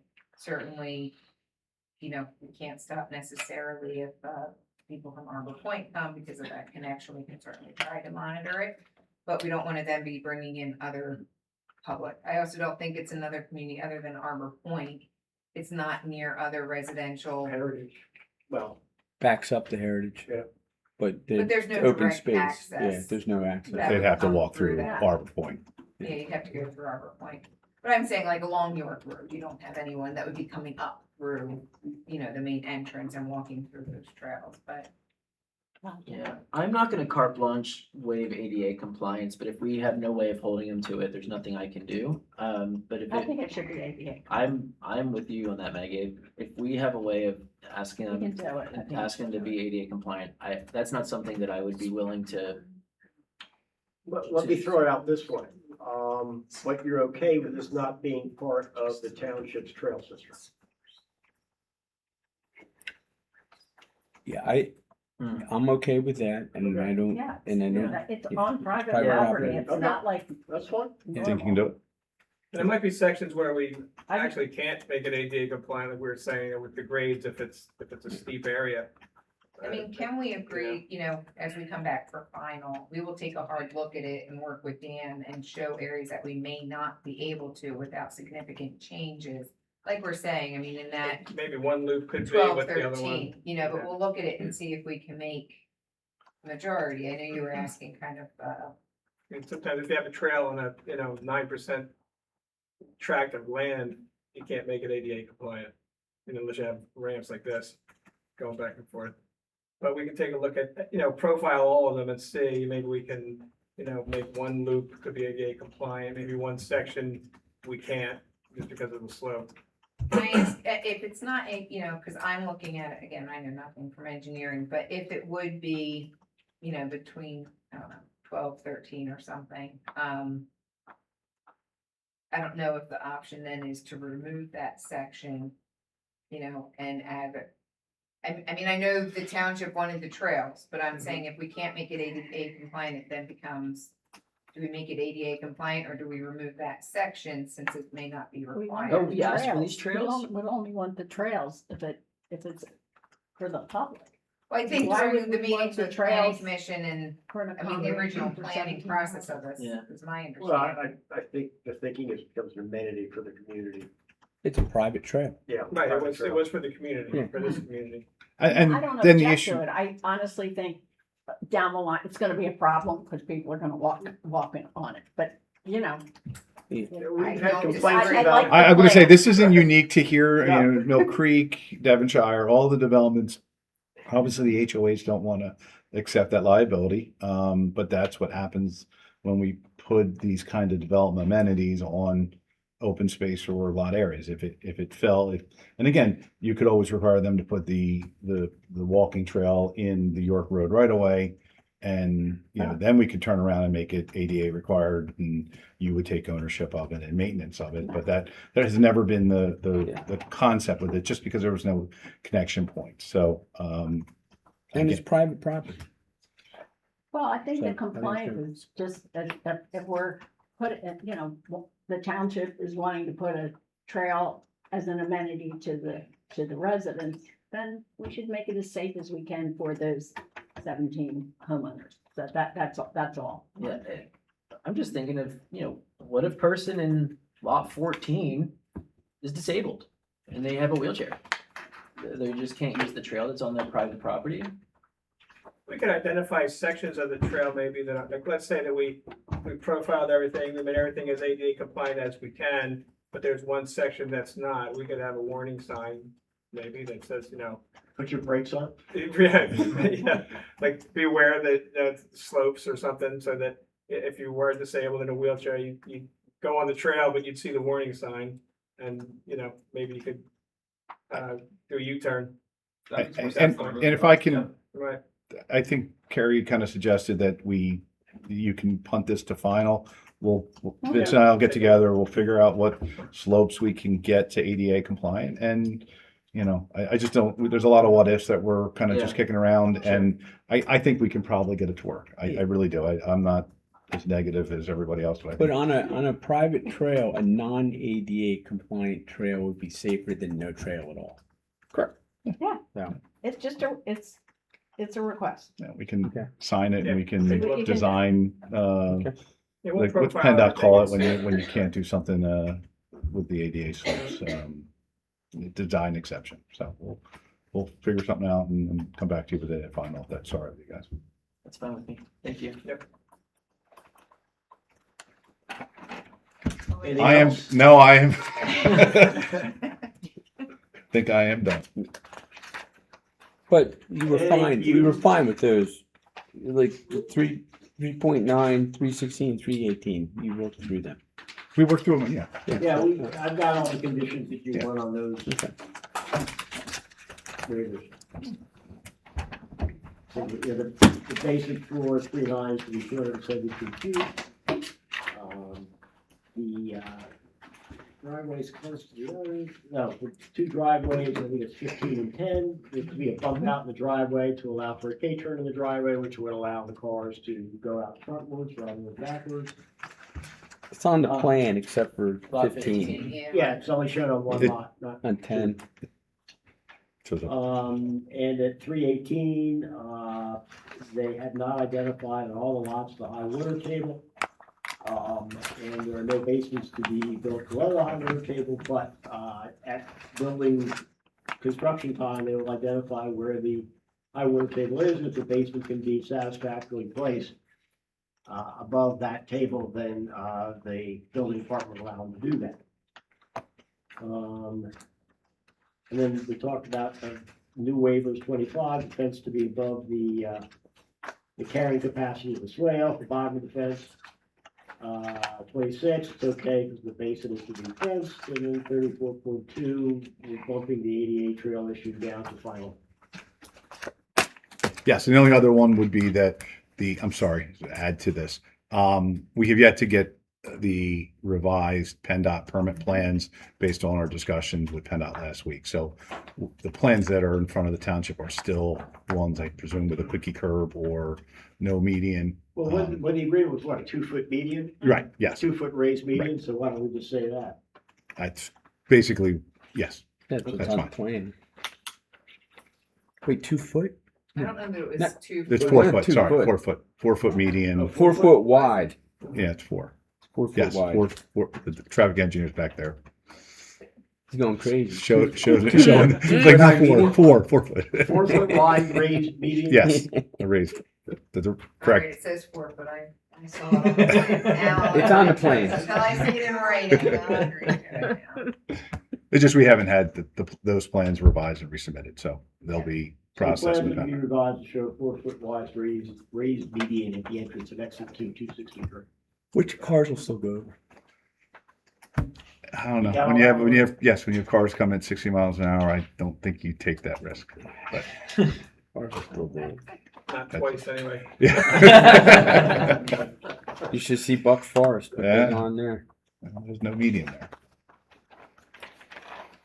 Any other issues?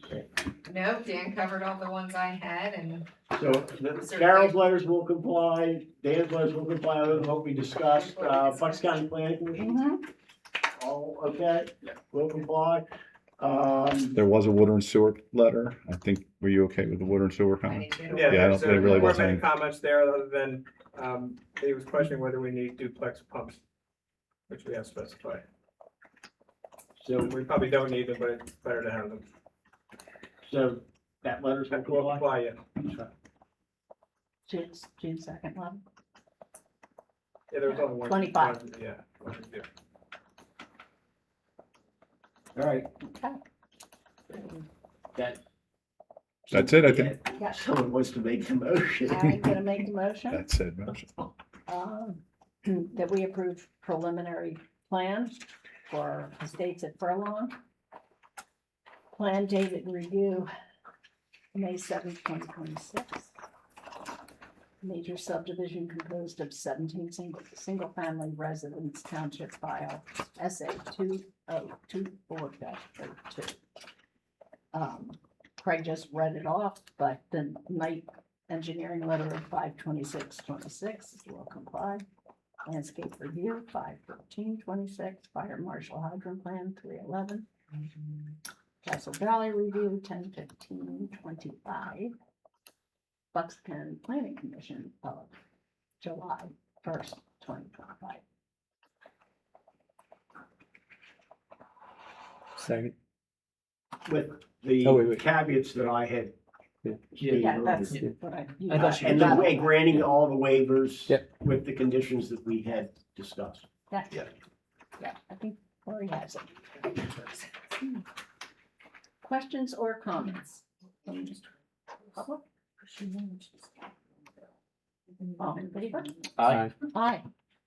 thank you very much. Thank you. Okay. Thank you for all your time. Have a good night. This is good. Thank you. It's good. Thank you. Okay.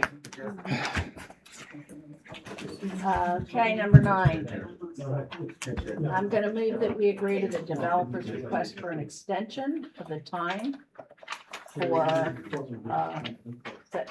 the Bucks County Airport Authority, Doylestown Airport Phase 2. Second. Township 2000. I'm waiting for it. Great. Bye, Andrea, if I count. Yeah, On, yeah. Usually I ask somebody else to make that. you had, Can I'll I still second it, even though you didn't have day on it. No, that's fine. I have a second? I think you seconded it. Okay. Questions or comments? All in favor? Aye. Aye. Number 10, I move that we consider, that we approve, not consider it, that we approve escrow release number 1, site for Village Crossing, What? used to be known as, oh my God, Penn's Purchase 2. Yes. Yikes, really? Township file SA 2018-04, the amount of $298,701 $300,000, Dan. and Had- 3 cents. Has anybody been up there? 3 cents. And we would suggest that you do that pending on them paying their utility bill The and any $18,000. other bills Yes. they may owe the township right now. They have an $18,625. That's the only way we get the 20 cents. utility bills paid is Exactly. when they're on the agenda. I guess. Yes. Ah. Okay, Second. thank you. Questions or comments? Holy crow. Have you been up there? I've There's driven by. not it. much left. You know, they're Yeah, just piles of concrete. We and- saw one of the excavators last week and he didn't get to do the demo. He's doing site work, but he didn't do the demo, the bank. Oh yeah, some other Yeah, there's some- two different yeah. entities. Yeah. Yep. Was he upset about that? No, Okay, I didn't get the impression that they were no, he upset about wasn't that. upset about it. They bid on it like 5 times. We're still fighting with Bellagio. where we It's are. been going on. It's been going on since 17. So. Trust me, I know. Oh, 18. I'm sorry, 18. 18. Yeah. Yeah, don't cut me too short. Only 8 years. Well, it'll be a pile of concrete for a while. Told you. No, they ground it up for gravel. They're using it for Sub base. sub base. Yeah. All private They got the roads. grinder in there. Yeah. You got it. That's it. I got a I'll second second? it. Second. Okay, Sure. all in favor? All right. Aye. Additional manager. I move that we approve the emergency connection to the Furlong wastewater treatment system for Decorah Village Corner, LLC, 3488 York Road, Township map, tax map parcel 06008017. This is. Frank Rip's property. It's Oh, down on yeah. Edison, Next to, Furlong it's- in York, and there. Yeah. It's next to So- Rita's. Yeah, Across from yeah, Rita's. Crossway. Ryan, Yeah. hair backwards. Yeah. Yeah, So, that's right. Not anymore. Not anymore, but Oh, did No. they close? She closed. that's that? been. Oh, gone for yeah, a while, wow. yeah. Okay. Have a I second? think she moved second. She moved. Questions or comments? All in Sorry. favor? I'm just, Oh, I'm sorry. go no, ahead. yeah, I'm just trying to understand what the emergency is. The septic system. Their is septic failing. system is failing. Yeah, Okay. there's their picture all the way at the end of the request. If you look at it, you can see. It- I don't want to say what you want to see, but you can see You can clogged see. stuff coming to the Or surface. smell. I see. Yeah. Okay. Oh, yeah, I see this. Okay. Thanks. Appreciate it. Mm-hmm. All in favor? Aye. Quickly, aye. I move that we approve the purchase order to Dream Creek Concrete and Masonry in the amount of $31,880 for the new pavilion foundation for Hollycomb Park. Second. They get 2 seconds. Okay, we're gonna, And this is part you've already approved the kit Mhm. and all the materials. Now this is all the concrete. So this is we need to get this poured first so that we can then get the contractor to build it. and it's in the original part. of It's the Hollycomb original Park. park. Yes. Yeah. Correct. Phase 1. Okay. Questions, comments? Yay, park. All in favor? Aye. Aye. Okay. Now we Anything skipped else? That's it? we Two did public That's work skip session. we Yeah, I we have no, we work have work session session, items, and but I Craig did has work notice session. that we What did we- skipped public comment comment. because the Because of the- representatives were here. I No, thought we I have public asked for comment. public They comment. asked for Did public we? comment. Yeah, No, I don't. yeah. No. You definitely did it, it's already public comment. Take your Maggie asked for it. She said there is no public, but there's board comment. She did. She. Okay. absolutely Okay, did. I'm Yeah. sorry. Okay. But you can do it again. Nothing's prevention. It sounds like I there are a may couple have- people for public comments. Sorry, I must have missed. I No, missed I it too. didn't hear I anything, missed I've it too. been waiting for public comment, so. Okay, Lisa Burrow, 3352 Dark Hollow Road. I've now been here for the past 3 meetings requesting for the Ag Security Commission to meet. And I have received the last meeting, I just want to follow up from what we spoke about. I asked if there had been any applications in the last 5 years for the Ag Security. And that was a no, right? That's what I recall. Yeah. There were no applications. No, That's what you guys I think told you were me. saying there were no meetings. There were no I don't meetings, know. No, and I right. I don't know. confirmed it, saying. Yeah, nobody's come before us to preserve property and to be. No, I'm just asking Yeah. an application Yeah. put into the township. Not that I know of. Okay, Yeah, nothing came to us as a board member for ag. okay, Dana then. You'd have a meeting if there was an application. Yeah, we have to have a meeting if there's an application. There have Well, been applications. there have been Yeah, applications. Just not for agricultural. You have not had regulation. an ag security okay. meeting. Correct. And you were talking about trying to get the 2 committees together. Correct. And we don't have a date, so I haven't been able to give you a date, but I need the committees to give it a date. I sent out an email to Ag Preservation. I haven't heard back from everybody, and I'm sorry I didn't follow up and say, well, I haven't heard back from you. I've heard from 2 people, so. Okay. And we did have everybody here at the last meeting from ag security. And I had mentioned to them if they wanted to get together for a meeting, and they said, sure, when we get an application. So, Okay, but we have gotten applications. not for agricultural preservation. At the last meeting, you had Well, someone there's a come up difference, with public just, I think, comment just so you saying know, that there's they a put in difference between applications. agricultural I think- preservation I and think the Mike put it agricultural. in. Yeah, there's difference. Our board didn't get an application. Well, it comes to the township, right? Like, okay, I think let's take all of this guesswork out of it. Mike Because I've Feeney- been in contact with the Pennsylvania Department of Ag. okay. I have a printout of the process that we are to follow. So I'm gonna give this to you guys. So we're not arguing about how a procedure is supposed to go. Like, this is the legal procedure. So when an application comes in, our committee is to review it. If it's for And we have agricultural rec- preservation. If it's for an ag security area. Not ag preservation, difference. Okay. Here it is, so we're not arguing, this is black and white, rule of law. Actually, it's gray. Thank you, Lisa. Sure. I don't know if It this is helps, correct, yes. but the All right, last time I reviewed enough. an Yeah, ASA yeah. for Buckingham was June 2023. Okay, so there have been applications. The big part of the property. And so I asked at the last meeting as well, if I could have any minutes from the last meeting that was ever had. I have gotten no information on that. And I asked for these applications to be shared, again, being on the committee, since 2021, we are to review these applications. That is the whole point of the commission. So if we're receiving them and we're not meeting, that is a concern of mine. Especially when I come in and spend my time requesting for us to meet too. That alone should warrant some sort of action, I would think. So do I need to file a right to know for the ag applications, or can you share them with me? Because Lori, do you're you saying have, we do you don't get have them, but any of them? we do, or we have. Lori? Yes. There is I think- currently a I think- right I'm to sure know we have, request and there's- pending, Yes. From Dan Lyons, and, the township is looking through documents now. And I don't think it's in a position to respond exactly right now, but, they're putting everything together that they have.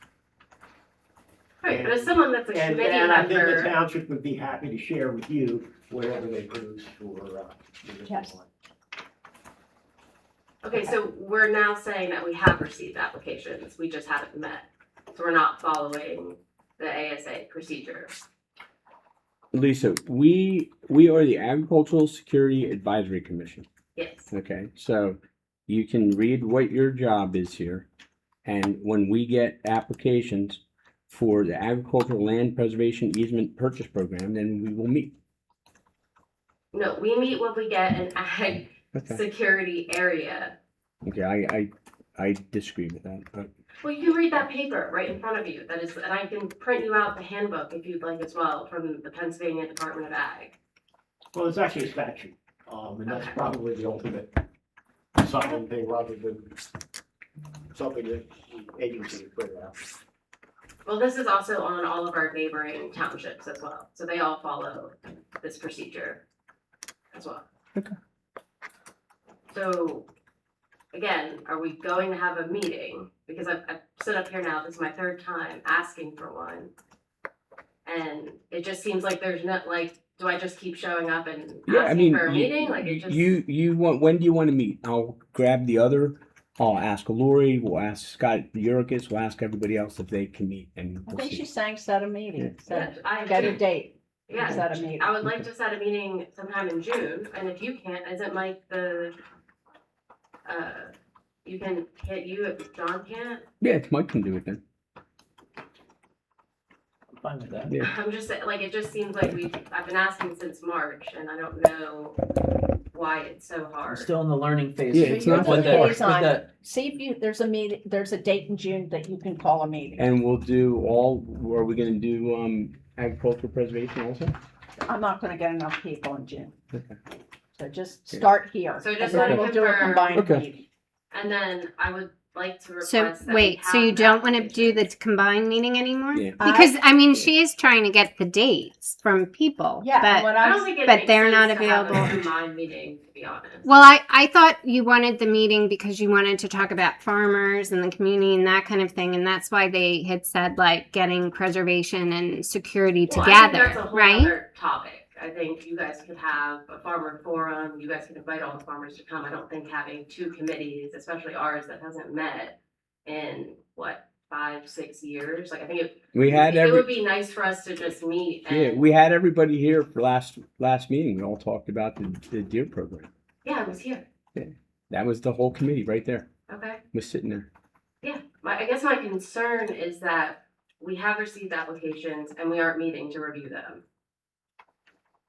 And to me, that is a concern of mine, and I'm requesting as Okay, a member of the then commission to meet, and it just seems like it's, like I'm taking my time to come here the past 3 months, politely asking as a member of a commission to meet, and it just seems like it just rolls over to another month.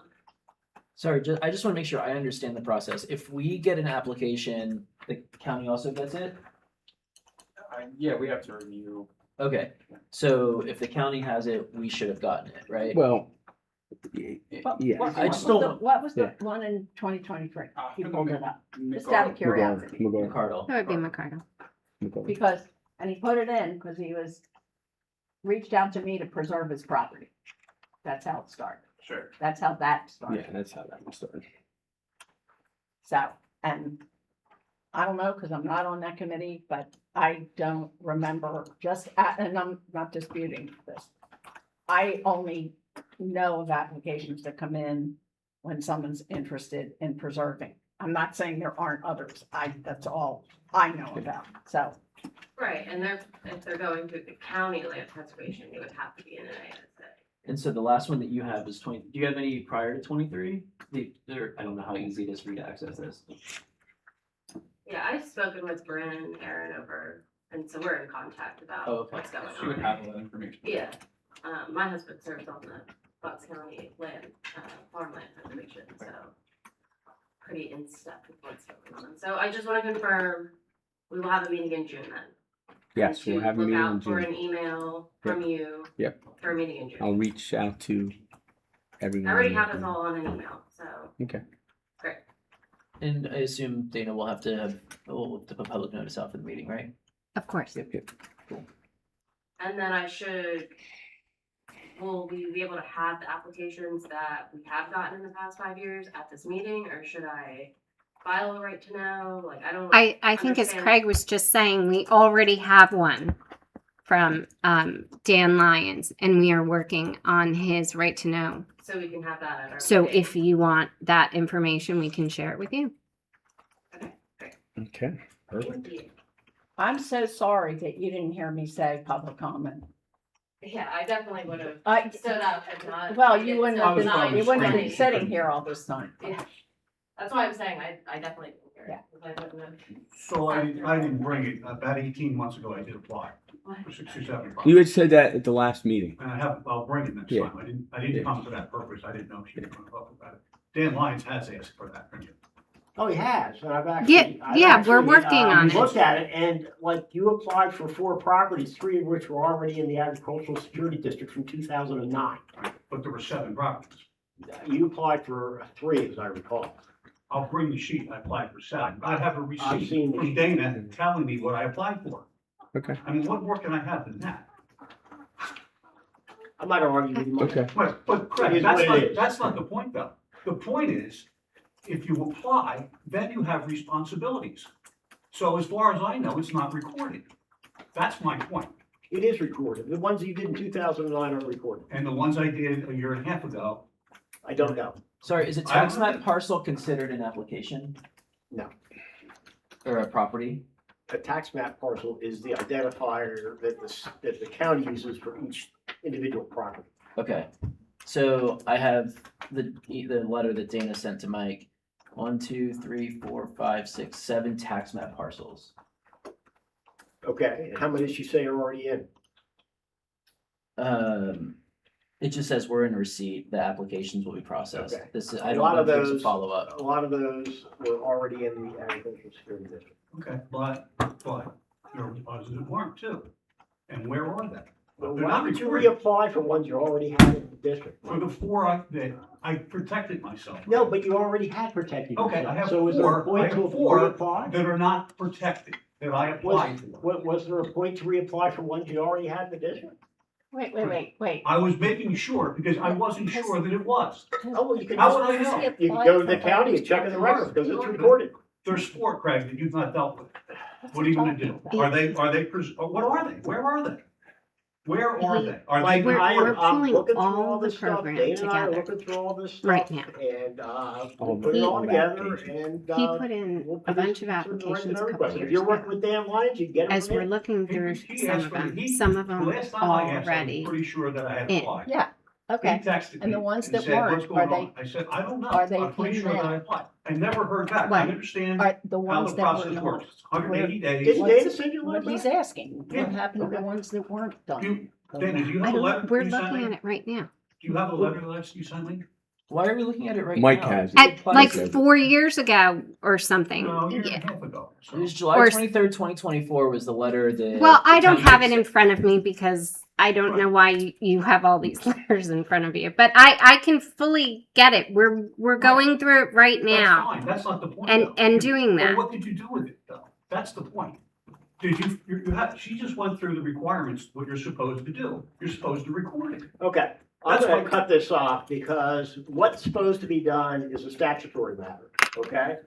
And, it's part of litigation that's going on with Mr. McCardle, and I suspect what this is all about is No, that. it's not. So, I'll Yes. tell you what. Yes, it is. I'll tell you what it's about. Let me tell you what it's about. Wait. So we're Finish, gonna and then- respond to the right to know request in the appropriate way that we shall. And you can contact, Dan I don't Lyons need to and, talk to him. No, and yeah. get whatever you want. You have a responsibility to do it, and you're either, I don't know what you're doing.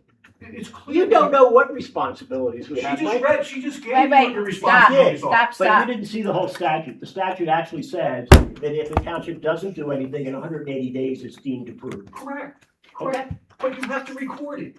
No, you don't actually. Well, then maybe you're right. Okay. How would anybody know? If somebody wanted to condemn a property, I'm not like gonna argue Forest with Grove, if somebody wanted to I am condemn not gonna Forest argue Grove, with you, okay? I'm not gonna argue with you. That's you know, why you I can- did it. You can. when say- McCardle got condemned, I was concerned because of the development, he would condemn the property.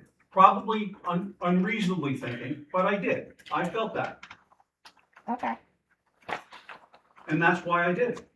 And I'm not, I'm not trying to make a point here. I apologize earlier, but, So It's when not- a property is gone through the 180 days, is deemed approved, doesn't a letter go out to the landlord? Oftentimes, from what I've seen, I haven't been through all the records yet. Yeah, Okay, I I'm know. looking through them. We're going through, but- About process. We're in the middle of that Let's look process. at records they already have. But for the most part, Lori seems to send out an email immediately and says, here's what we've received and it will be approved as of this date. That's not what we're asking.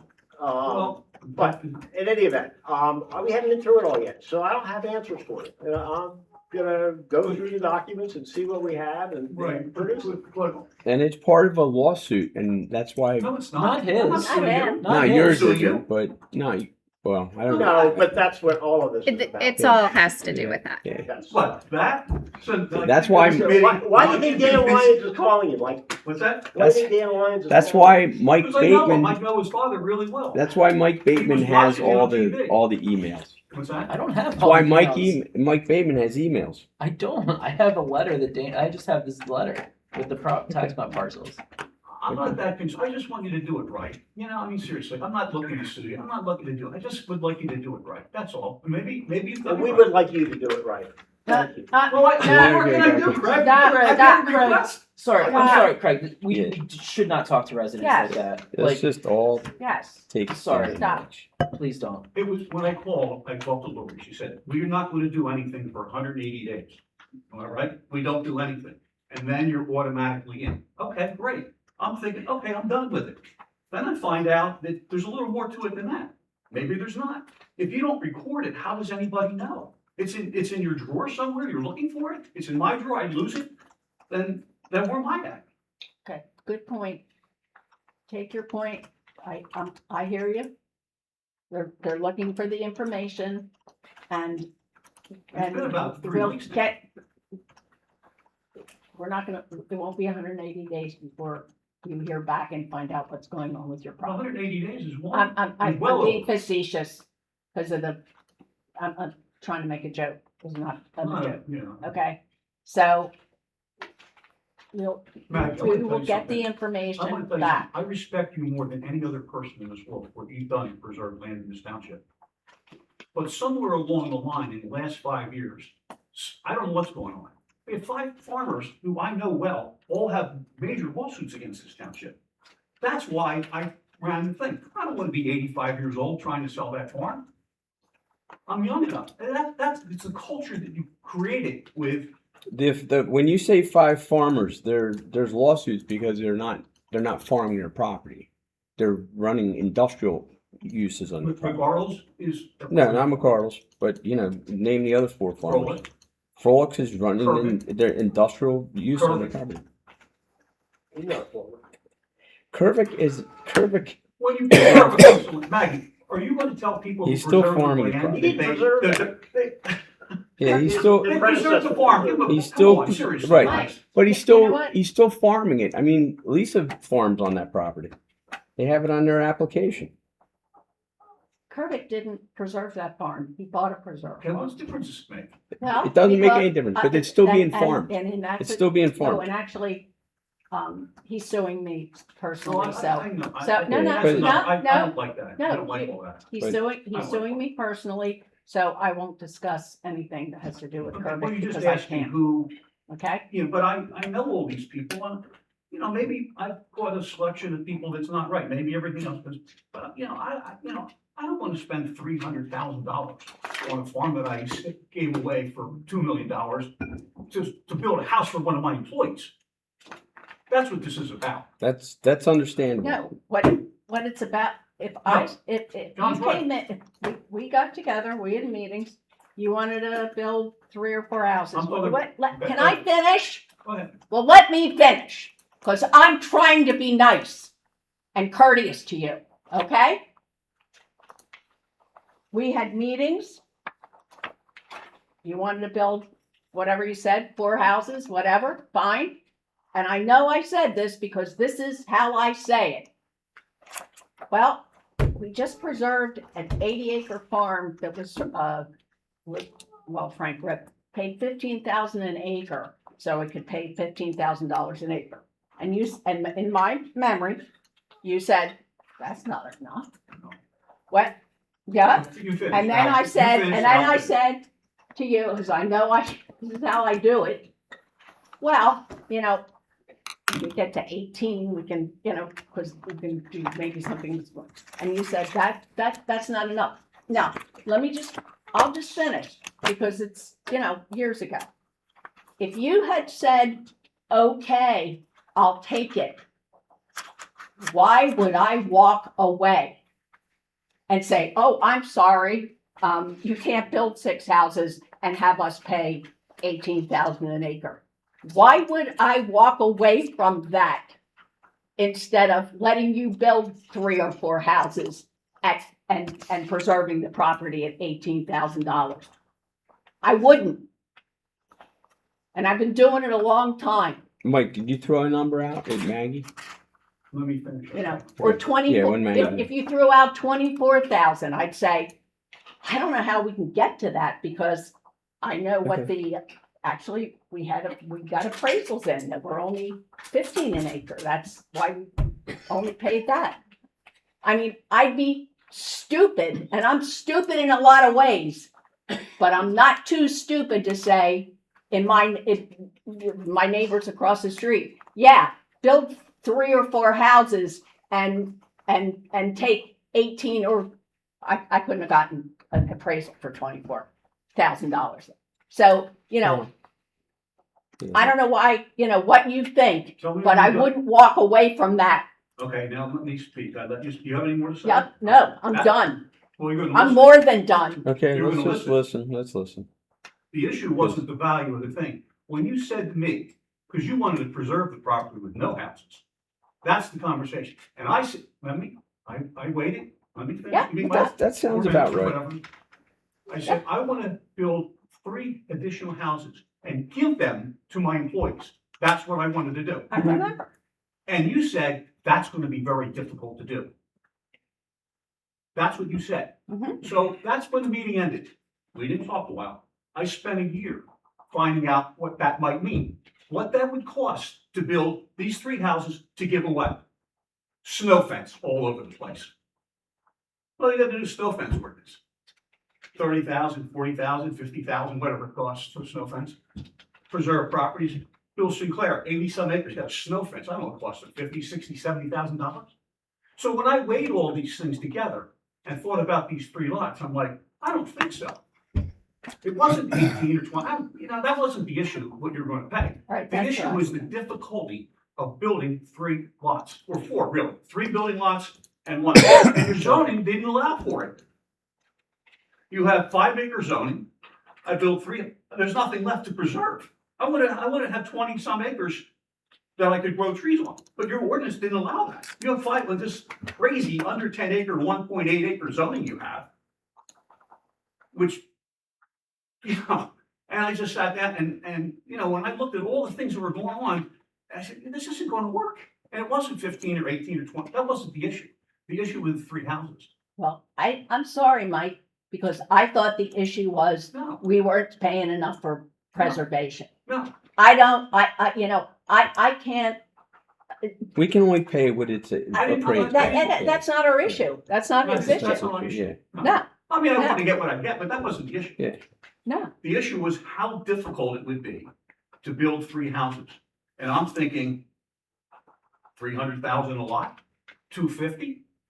Okay, so now I'm going to spend $700,000 and you're going to give me $300,000 and then I'm going to give the lots away. Now, you Yeah. said you're, not that dumb. I'm not, I'm not the smartest guy in the world, but, I had given up an awful lot of money to preserve that farm. And I've lived here a long time and saved you guys a bunch of money. And then I'm like, you know what? I don't think so. And I'm you, glad you're saying Well, that wait, because I can't, I mean, How are you I saving? don't know what, You're saving the township taxpayers' money. That's what you. yeah, well, well, Maggie spent her whole life doing that. Yeah. And well. Yeah. I mean, we may differ, but like I told you, I have all the respect in the world for what you've done. I mean, snow fence and all the things that go into building, this is a whole new conversation to Well, me. that's- I had no idea. That's your ordinance stuff. And I'm asking, you're Well- saying Mr. Sinclair spent $50,000 Oh, on I don't stuff? know what he spent. I think Kurt Nine spent 20. $9,530 is what his escrow is for. And maybe that's all it is.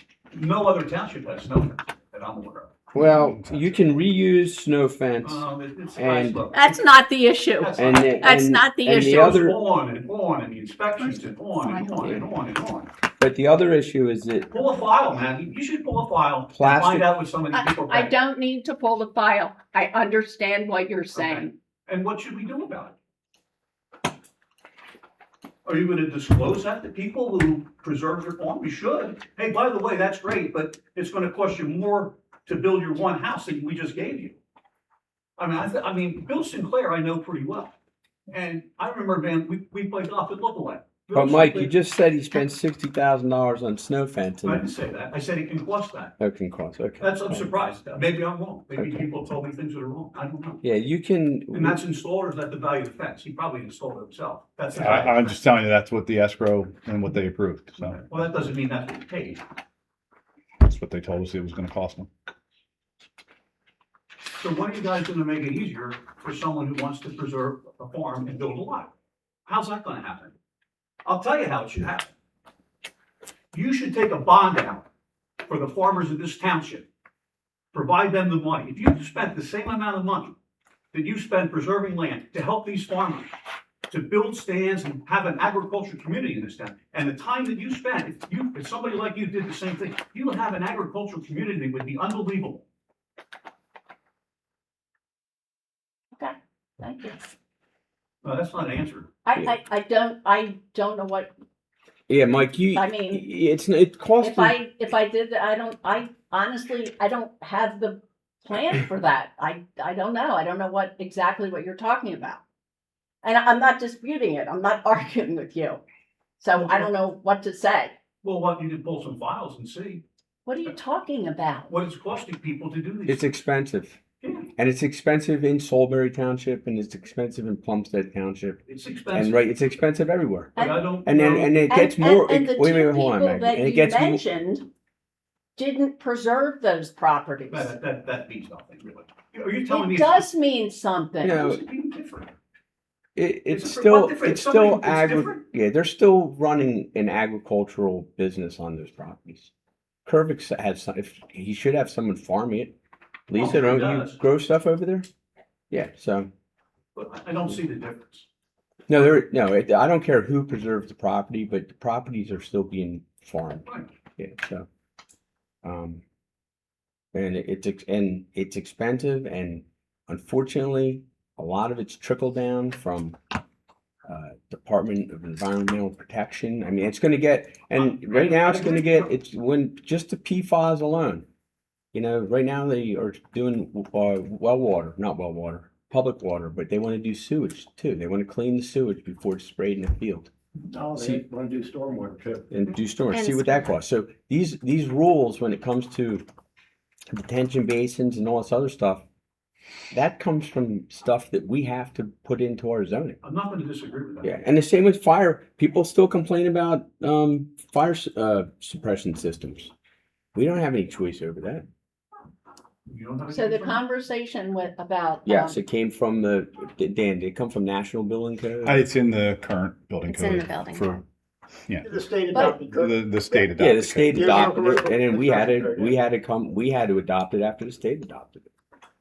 So, Well, actually, we didn't even have to adopt it. It's just the state adopts it, we have to enforce it. yeah. Well, and that's most of the stormwater, most of the things that are requiring all the Bucks County The Conservation fences and District and the fences and those are all state mandated. I don't disagree with you.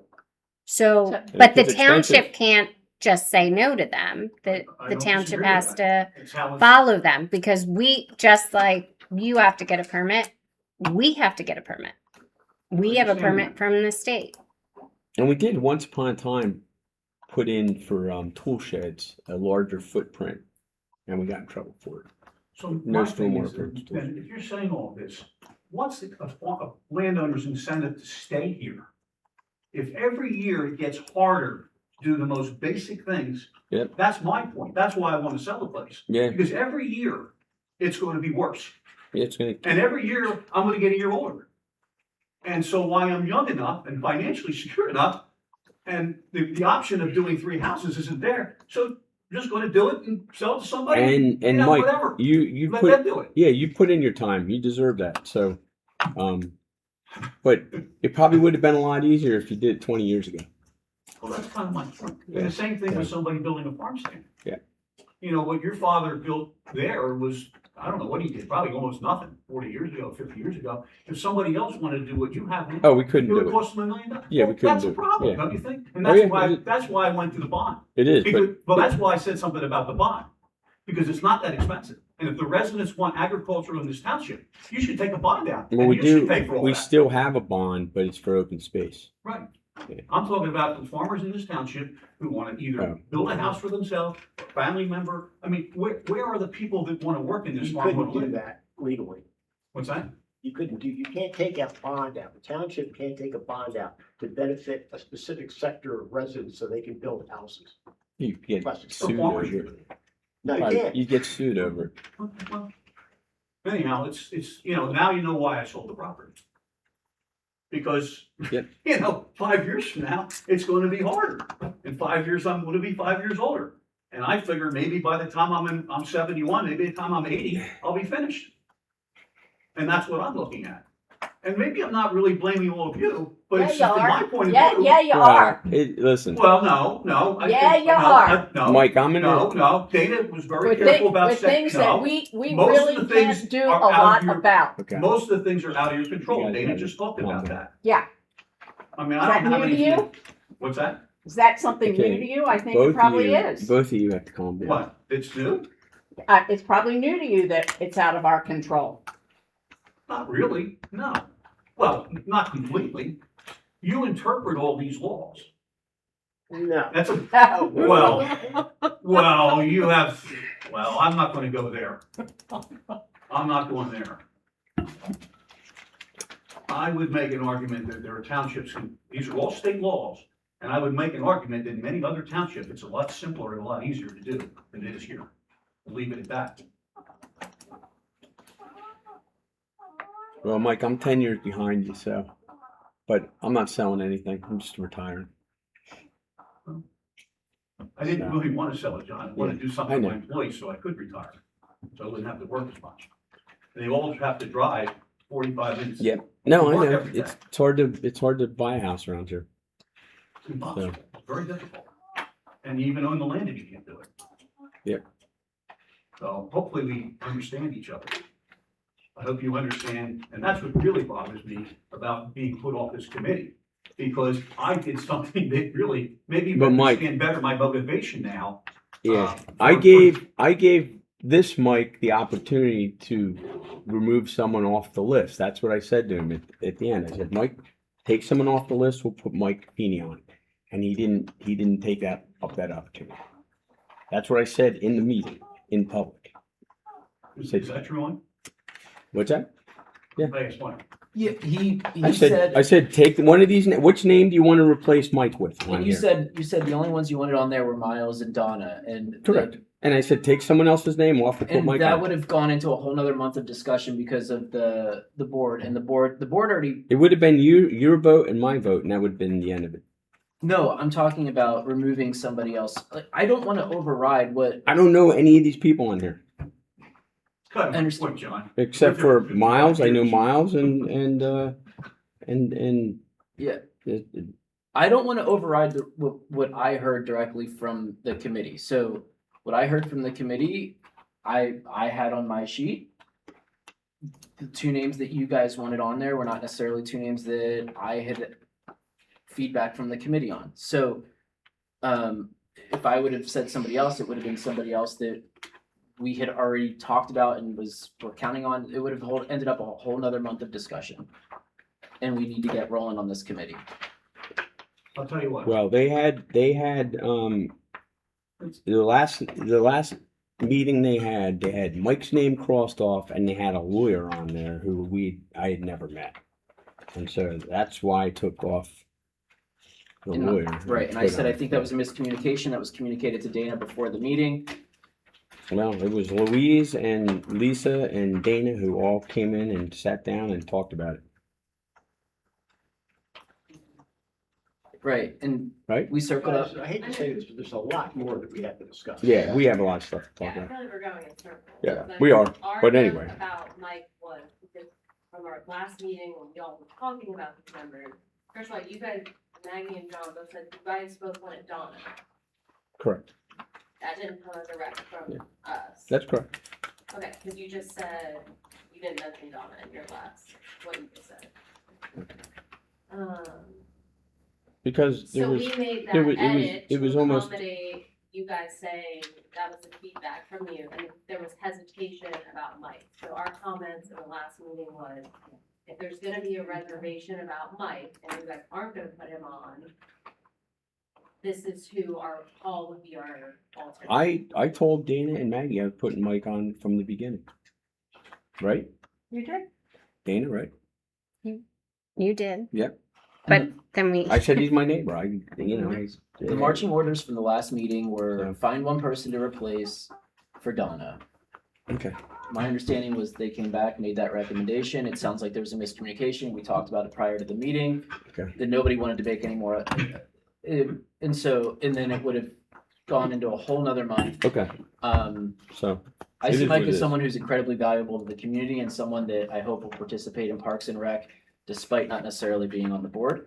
Mike and I have had really great conversations about the direction of Parks and Rec, and I hope, that's okay. I'll tell you what, you put me on and I'll resign, how's that? I'm serious, you'll resign I'll resign from what? from the board. You put me on, I'll resign. Where did he go? You and Miles can talk about it in a year. Actually, it's not years, 6 Mi- months. Miles is up, yeah, Miles is up in 6 months, so. Okay, we got some other stuff I to think you talk guys about. look really bad. And I know you can talk about this and shuffling and all this and all, but, you clearly didn't want me on because of what I did over there. And that's really not good. This country, we discuss things, you know, the whole thing, and that's fine. You guys, you know, do whatever you want to do. That's up to you. But don't, you know, wonder why I'm selling the farm. It's just this guy. It never even crossed my mind. Like, you have to retire eventually, and that's what farmers have to do. So, If it's helpful, I'll withdraw my name from Parks and Commission, because I might consider, I'll still participate as I'm able, so if you'd like to do that. You can write a letter in, it'll come on we'll put it on the agenda for next month. If that's what you guys decide. But right now, we passed the thing tonight, and that's the end of the discussion tonight, but thank you, that's very gracious of you. So now we've got some work session things to do. it's still Yes. public, still public. And you have work session and executive session. Mike, be careful what you wish for. Sounds like you're gonna be on next meeting. Well, John, it's more of a principle than anything else. You know. I'm much more involved in some agricultural stuff here on those boards. Yeah, And I think I've served pretty well. Especially with this whole foul up with what we just went through. It's not good. Have a good night. First. You want to close Yeah, close the meeting? No, I mean, the regular work session, though, we don't close the meeting and then. go to No, the no, executive. close the business portion. Yeah. I'm gonna move that we close the, whatever today's date is, 27th. I said we have work session and executive session. Give me a second. Second. All in favor? Aye. Aye.